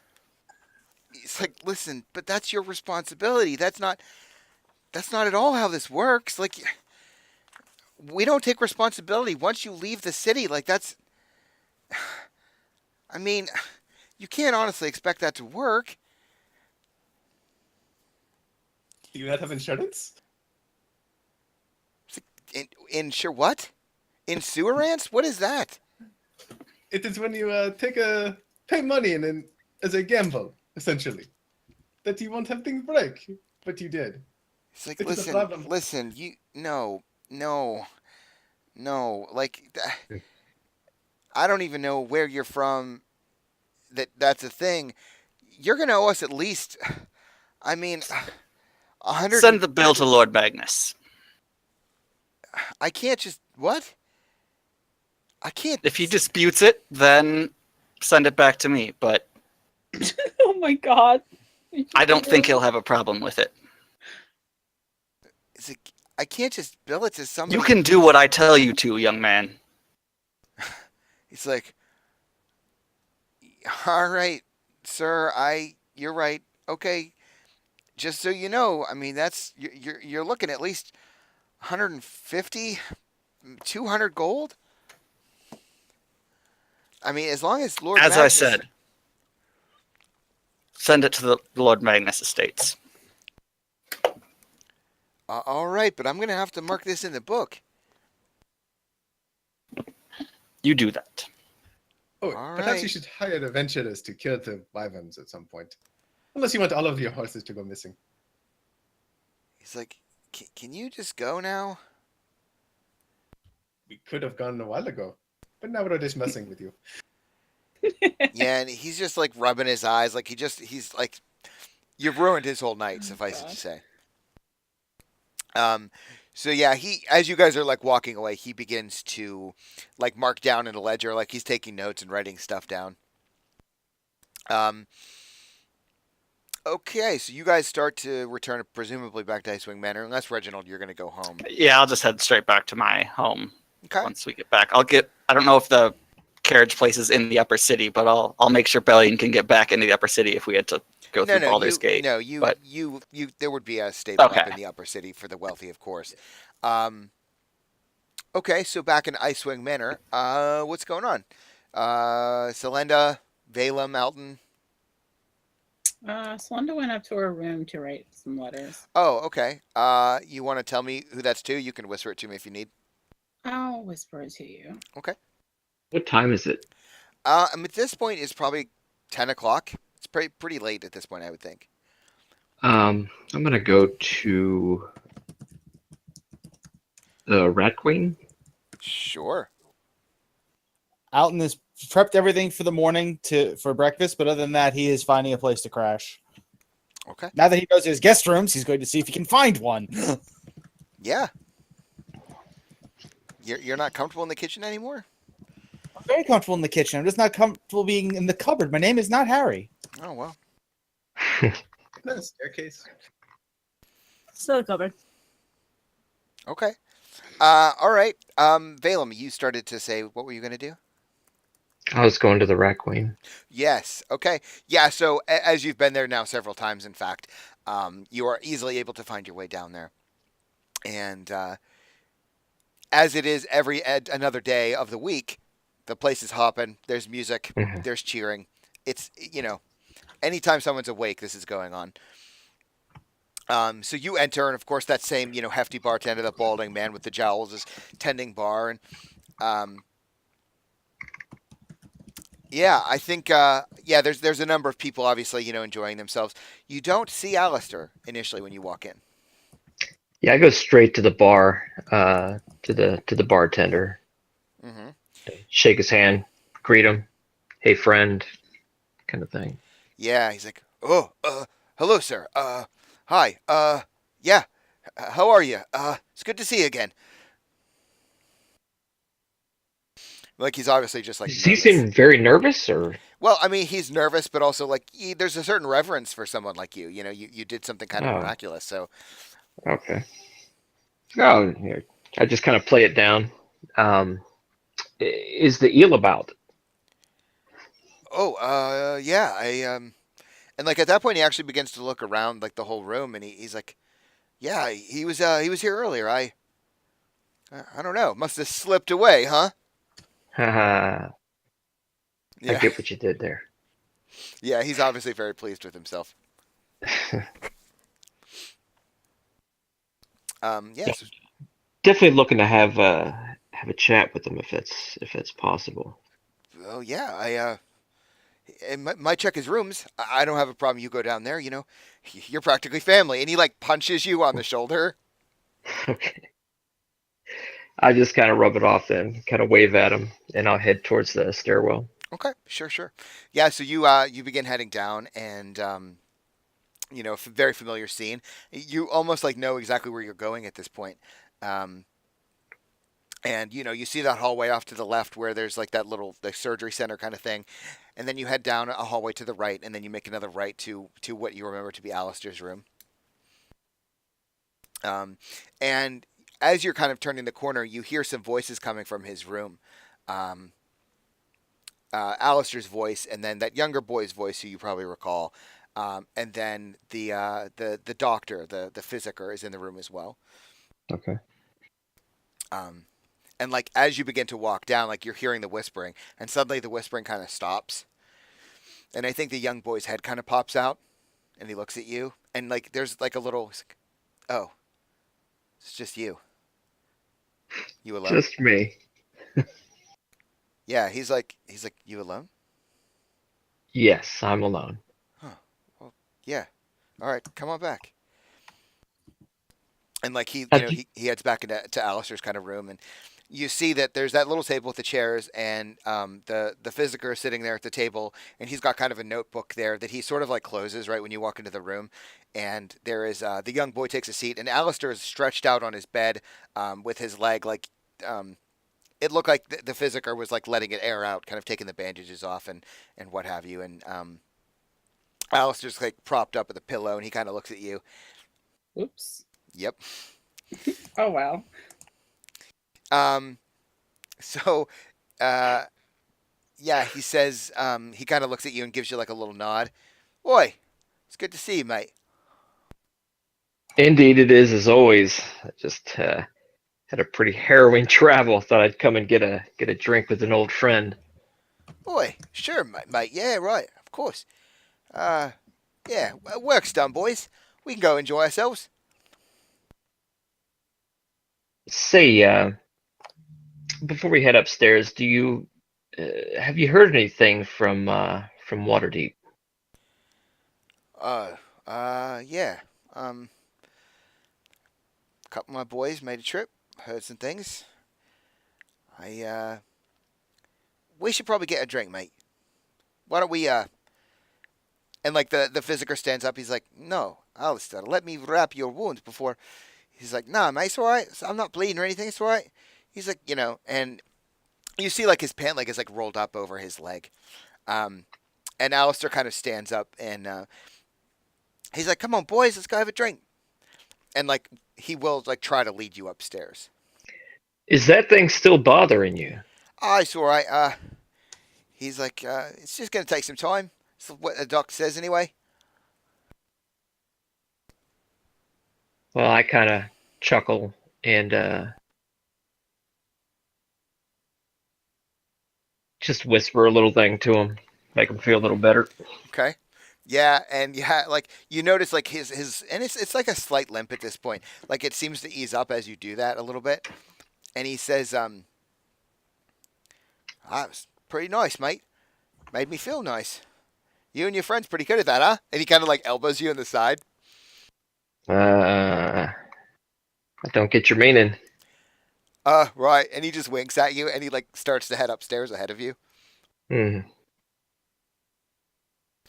So yeah, as he goes upstairs, like there is a table like that, he's accustomed to sitting at, and as he kind of turns the corner, you see a couple other guys, and he like nods at him, and they just like stand up and go and move to a different table, and he kind of heads up the short stairs and sits himself down in the back corner as he always does, and he beckons the bartender. And the bartender just like brings over like 4 beers. The physiker stayed downstairs, but Alistair and the younger man are there, and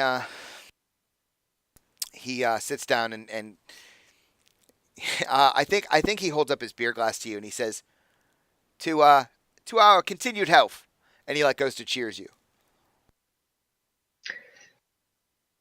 I'll go ahead and raise the glass to the cheer, but when he kind of dismisses my question, I've definitely been heads down, kind of Mm-hmm. like just kind of waiting for the punch to come. So I do raise a glass for the cheer, but Yeah, like and I'm he not obviously smiling or anything. Yeah, he obviously reads your expression, and Mhm. he takes like a long swallow of the beer, and he kind of leans over to you. He says, "Just know, mate, we've got eyes on." He's like, "Unfortunately, those fucking Zents." And I think like he actively like actually spits on the floor when he says it. Mhm. Your family seems to be in trouble, mate. Some fucker. He goes by the name of Aldo. He's taken over your family's end. He's like, these bastards, they're pretty good. I'm good, but they got more resources than I do. He said, you got sisters, right? I do. He said, well, I think I know you're coming, or at least they expect you. The behavior is kind of indicative, let's say, of preparations. Place seems to be swarming with Zents. They make it look like it's an inn, like an normal operations, but fuck all, man. It's like that every night. I've got eyes everywhere. He said it seems like what they're trying to do is they keep one of your sisters hidden and just kind of show off the other one, because from what I heard, they look alike. He's like, A bit. I don't know what they want. He's like, not to pry, mate, but what'd you do to piss him off this much? I mean, I don't like him either, but fuck, man. This is some evil shit. Yeah, nothing that I did that my family doesn't deserve any of this. Uh, I appreciate you looking out. I appreciate your candor, being straightforward with me. It's like, well, listen, mate, I got a friend up there.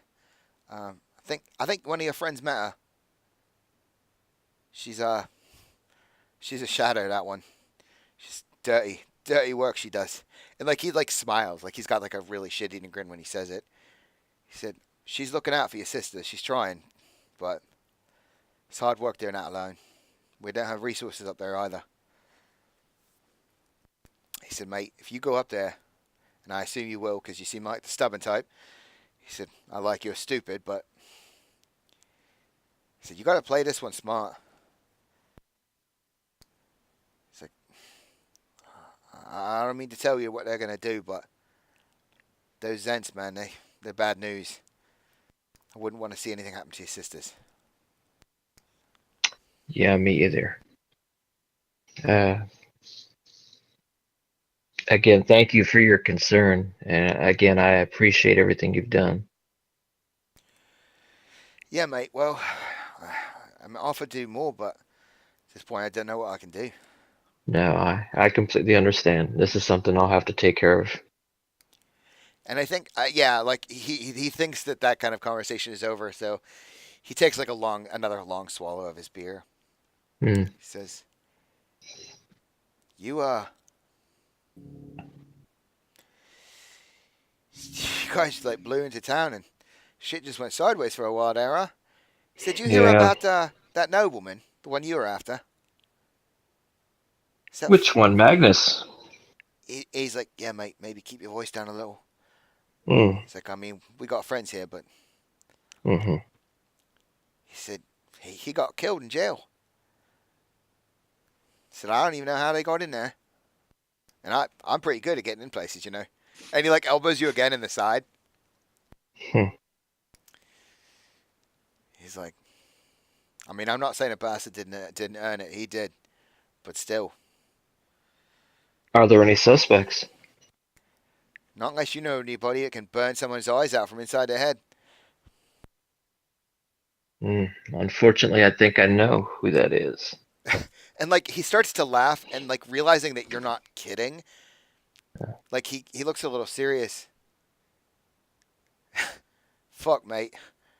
He said, "Wow, you are my kind of stupid." Yeah, we ran into a fellow on that ship we told you about. Uh, he he's bad news. Relatively certain that he's the one that did that. Well, I don't know about him. Hopefully he's gone, because I don't want to deal with any more of this shit right now. Well, you may want to keep your eyes open, because if he's still in town, who knows who he might be interested in doing dealings with. Yeah, and he just says, "I always got my eyes open, mate." And like the boy next to him just kind of gives like a stern nod, like in agreement. He's like, can we drink now? Enough of this serious bullshit." He said, Yeah, he looks to you and he goes, he smiles a little bit, gives you a little nod. He looks around the bar and you see there's like some younger women around here. He goes, "You are looking for some company, mate. You can borrow my bed you need." He said, "You sounds like you've earned it." yeah, I don't know if I'm in for it tonight. Maybe another drink. There's just a lot weighing on my mind right now. Yeah, and as soon as you say another drink, like he raises his hand to the bartender. The bartender starts shuffling around and pouring more beers. He goes, "I'm always ready for another drink, mate." Hmm. I don't want to go through performance anxiety with my with these thoughts running through my head. So. Yeah, and like there's like a pause. He like pulls back and looks at you. He goes, "I don't want to hear that, mate. I don't want to hear that at all. Fuck." And he looks genuinely like, "What the fuck? Why would you say that?" He's like, "Sounds like you need a beer, man. It seems like you need a lot of beer." He's like, "Good God." And like he just starts drinking, and even like the boy like sitting next to him is like not making eye contact with you. So I imagine the two of you kind of maybe have a drink and like a little more like small talk. Yeah, and I would excuse myself after a few drinks, maybe after an hour. small talk, stuff like that. Yeah, and I absolutely imagine that Alistair would drink like you might sip a beer for an hour and he's done with like six. Yeah. Um, and by as you're going to leave, like he kind of grabs onto you. He says, like he says, and it's so slurred you can barely understand it. He says, "Has she mentioned me? Said anything?" And like Who's that? you know, come on, mate, don't hold back. And I think like as you're looking a little confused, like his head just like clatters down and he passes out on the table. Um, okay, so you kind of head back to the manor. Yeah, once he passes down, yeah, I tell the smaller guy, Mhm. Yeah, and he get him to bed. yeah he just kind Kind of of chuckle laughs. and He kind of leave. laughs at you and Mhm. nods, like you know without even asking that Alistair's going to wake up here in the morning. Okay, so you head back to the manor. Is anybody else doing anything? Plenty of things, but I'm not going to talk about it on the chat. You're no fun. Thank. All right. Oh, come on, Um, Beth. We want details. Um, One thing.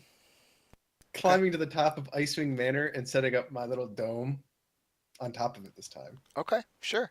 Actually going to pay attention a little bit. What the fuck is going on? Okay. Make sure literally going to sit there in a dome they can't see through, seeing if anybody's watching every now and again. Okay. Yeah, so you're sitting kind of watching out. You can give me a perception check, let's say. Oh, that's going to be bad.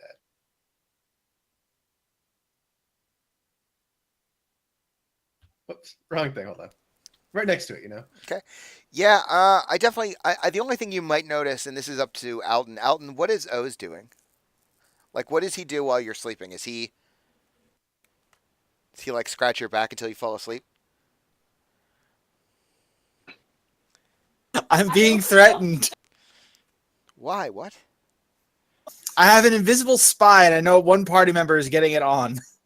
Oh, okay, sure, yeah. So I think maybe Bellion, as you're kind of hanging out, you maybe hear like the flapping of wings, that fly away from the manor at some point. You hear them like flapping off in the distance, but you don't really see anybody like watching the manor as you're sitting out in your tiny hut. Fucking pigeons. Um, and I definitely think Elizabeth that Safe. Asher has definitely upped his game. So like he's got some candles today. He's like gotten some like clean soft sheets for the bed. Um, like he's done some work, and it's obvious that he has. He's even like maybe got he's put like a tall pitcher of water and a couple glasses next to the beds for when you get dehydrated, obviously. Um, Obviously. hmm And maybe he's put out maybe like some snacks, something just to keep your energy up. Some Nutri-Grain bars or whatever. And yeah, so you guys spend the night doing your thing. Reginald went home. Okay, so I think we can probably skip to morning, right? Well, Sil's gonna send her letter out. Okay, how are She'll you? find a courier. Just Sure, find a yeah, courier. yeah. You could. She's not gonna go all the way into. She's not gonna go deliver it herself. Well, yeah, obviously, because then you wouldn't need the letter. Exactly. Okay. Sure. So you're gonna send it, I assume, to the Rat Queen. You're actually sending it to the tavern. That's the only place she knows where to send it. So yeah. Okay, sure. Okay, so you find a courier and maybe slip him a couple coin, and they'll gladly run the letter out. Okay, so come to morning, Alton wakes up, starts cooking everybody breakfast as is his custom. Um, Elizabeth, how much sleeping did you do? You have a level of exhaustion. No, yeah, Any? no. Knowing that they're leaving, she probably does have a level of exhaustion. Yeah, I definitely think you should definitely be exhausted. And there was a conversation, I presume, between the two of them. Yeah, and the thing is, I think what happens is like as the two of you are maybe trying not to get dressed in the morning, Yeah. he is obviously reluctant, and I think he maybe kind of sits you on the edge of the bed with him, and he just looks at you, and he says, "Your Celinda said something last night. After our nights together, I feel that this is very awkward, but I want you to know I care about you very deeply. I don't want you to think that I think you're lovely and a beautiful person. I was afraid you were too young. I am an old man after all. And he like giggles to himself a little bit. I want you to know it was not my intention to use you. You don't feel that way, do you? No. And Celinda's got her reasons for what she said. But no, I wanted this too. And when this is all over, if I were to make my way back to the city. And like when you say that, he like swallows. He says, "Oh, I hope it's more than an if. When you make your way back to the city." Ooh.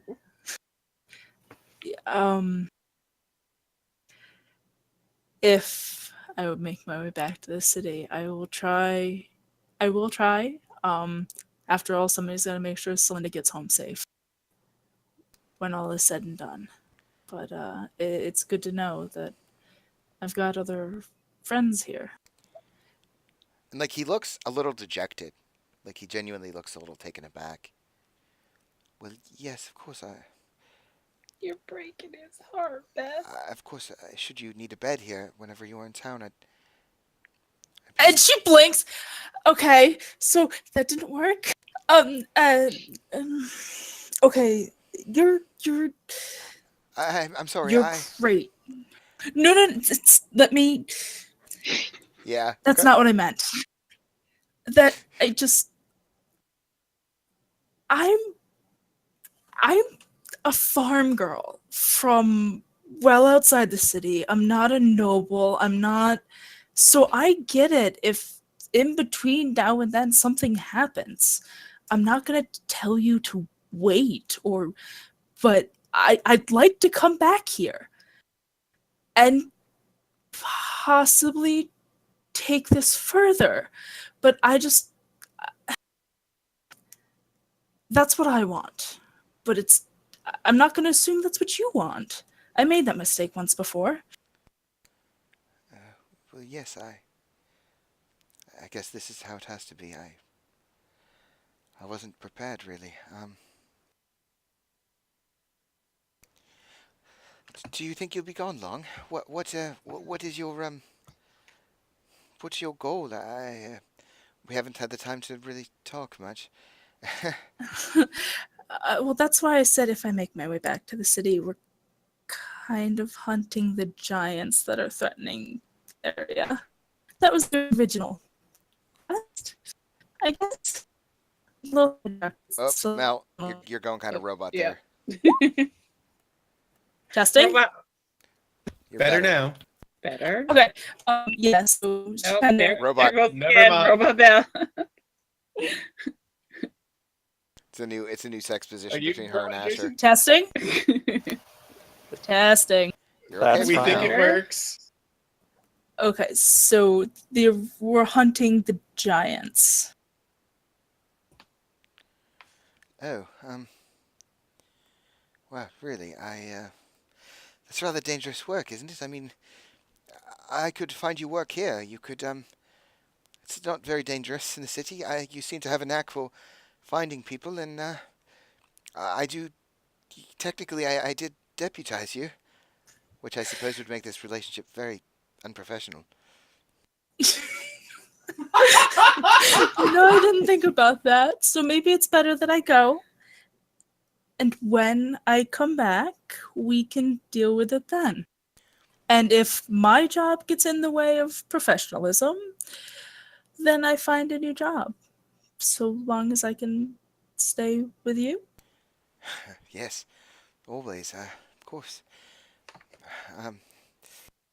You don't have to leave right away. There's still a few hours yet. I know it's morning, but... And like he starts putting hands on you, like Like he definitely doesn't want you to leave just yet.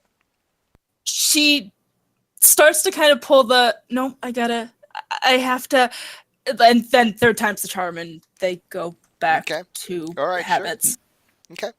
Yeah. So you're gonna go another round, which is probably like 17 rounds. And then so morning arrives. Aside from Elizabeth, what is everyone else doing first thing in the morning? Breakfast sounds amazing. Okay. So Alton, of course, who slept in the house? Belly and you slept on top. Yeah. Selenda, Alton, Valem, you went back to the manor. So I definitely think that at least those of you definitely wake up to the smells of breakfast cooking. Excuse me. Absolutely. And it's a full spread this time. There's bacon, there's breads, there's jam, there's Bacon, bread, and jam, my favorite. Eggs. Bacon. Yeah, Roasted that tomatoes, too, right? mushrooms, Bacon is worth fighting for. baked There's beans, a full tray of- English breakfast. there's a tray of no. Baldur's Gate is English? But no. Biscuits, All fantasy eggs, world of bacon, English. biscuits, eggs, bacon, a little bit of fresh fruit, whatever Beth brought back. Whatever I was able to find. Okay. So yeah, you guys wake up to the smells of fresh breakfast in the house, and yeah, so you guys start to congregate. I definitely think that as you wake up, Sildar fell asleep on Callus. Like the two of them, very early, like 6 o'clock, are still sleeping in the chair together. And I think Aw, that's I so believe cute. Grigwin absolutely fell in the chair across from them. They all fell asleep in the sitting room together. I think still will wake her mother up. Yeah, so like as you begin to like creep into the room to go wake your mother, I think you hear from the corner of the room, you hear, "Don't you dare." Oh, Grigwin, you're awake. Yeah, and she's just barely, like you see she's like just batting her eyes trying to wake up. She said, "Let them wake up the way they're going to wake up. I think it'll be better that way." Maybe you're right. She said, "Of course I I'm just right. don't have much time with them. We're gonna be leaving soon. Yes, again." She said, "You could have more time. You don't have to leave." I don't, but it's my duty. "Your duty is to your family, child." My duty is to the people. I suppose there's Testing no... 1 2. Mm-hmm. Our net crashed, so I'm on my phone. Okay. Ah, that's why you went robot-y. So she says, yeah, she says, "There's no arguing with you. Come, help me up. Let's get breakfast." All right, old woman. Yeah, so you have to like stretch and like help, pull her to her feet. And Sildar and Callus are still sleeping on the chair. And I imagine that Alton, like, you've probably set some stuff up to be put on plates, and Grigwin goes in and grabs platters and begins to, like, if you'll let her out, and she'll begin to take them into the dining room proper. Mm-hmm. Oh, did Jason crash too? It seems to be, yeah. Probably. Yep. I thought it was their wife. Apparently their entire net crashed. It's that day or something. Apparently we're having a bad internet Internet day. problems across the Yeah, country. first Conrad, Yeah. now those two. Well, this is what happens to net neutrality. So, okay. So, sorry, my dog keeps coming to visit me. So you guys take your breakfast, and Grigwin kind of helps you to bring the platters into the dining room. And Valem, you kind of wake up, and Belly, and you definitely smell this coming, from below you on the roof. Yeah. And I imagine at some point in the night, we'll just imagine this, that sometime in the night you definitely heard the sound of the same wings like flapping back in the direction of the house. To relay the juicy details, I'm sure. Yeah, exactly. So yeah, Jason just crashed. So yeah, you guys all wake up to the smell of breakfast, and you begin to kind of congregate in the dining room, I imagine. Mm-hmm. No. Elizabeth, of course, does not come home. Actually, have a Her different loss. stop first. In the first thing in the morning, go get my map from the fucking halls of justice that I Yo. left there a while ago. Remember the map that led them to the slavers and stuff and the boat? I don't remember. I left that sessions ago with Asher. I don't remember. I do my morning prayers before I go to breakfast. Okay, of course you do. Cool. All right. Sean, can you hear me? Yes, Yes. And did you get my tell before the disconnect? I just got it actually. Okay. Okay. Yeah. So, I don't know. Can Jason hear us as well?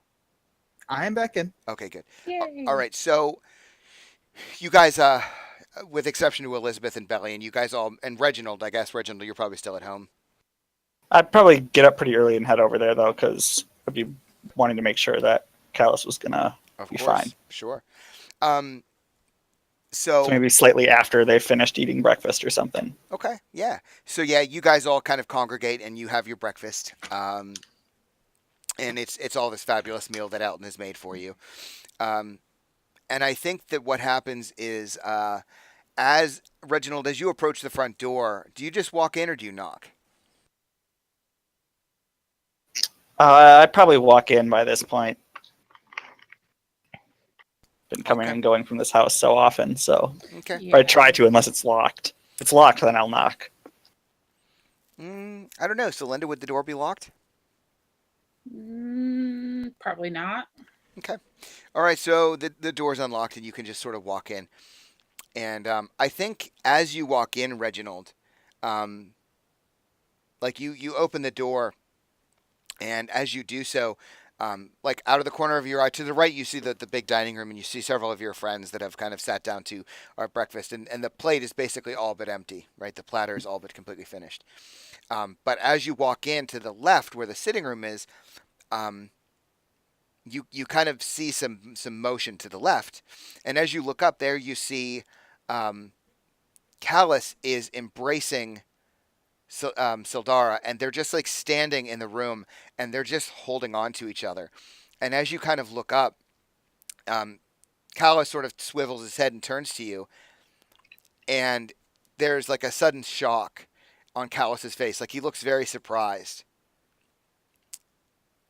And he opens his mouth to say something. And why don't we take a break? Yay!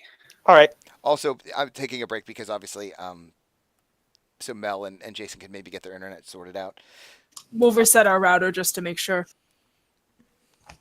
Okay, because you guys just dropped out of game again. I don't know if you're. Well, we can't get our I character did. sheets to load. We're still in voice. We're just trying to Oh, get okay. the game to open again. Huh, that's weird. Okay. I'm gonna be probably a couple of minutes late. Like I Okay, said. so let's take like a 5 minute. Let's meet back here at about like 10 or 11 after Mel or Gwen. We know you'll be a couple minutes late. All right. Just Yeah, Just I'm gonna go out restart my without me. computer Sounds in the good. meantime. So if I'm a few minutes late, that's why. Okay, sounds good. All right, guys, we'll meet back here in about 5 or so minutes.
Ba-doop.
One of them returns. You stop work now, Mel?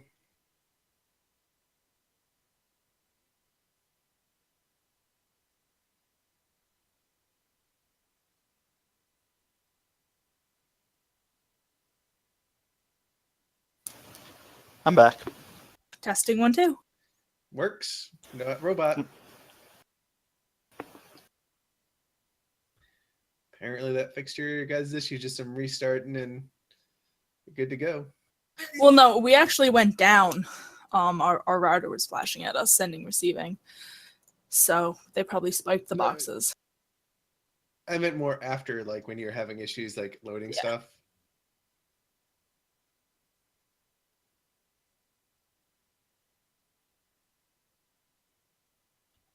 And there's the other one. But I didn't bite the dust. God damn it, John. He's not wrong. No, that was last night. Oversharing.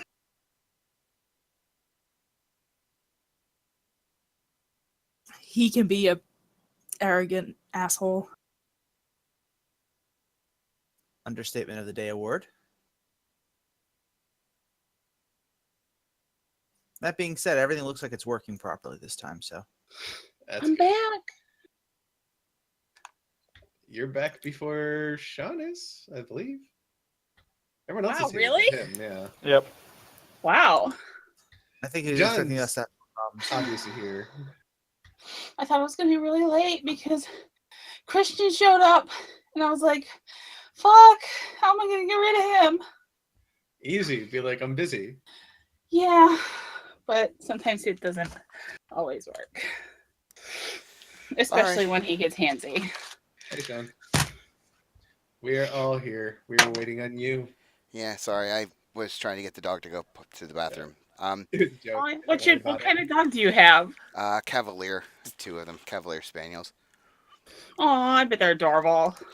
Yeah, but the one of them hates being out on the leash, and she doesn't like to go to the bathroom. So I took her out on an actual leash and walked her through the yard, and she won't go because she doesn't like being on the leash. I freaking go outside. I walk outside and I like hear this weird fucking water sound, and I look over and my dog is like at the pool, like biting the water. That's pretty unusual. It's just this stupid ass little pincher just trying to bite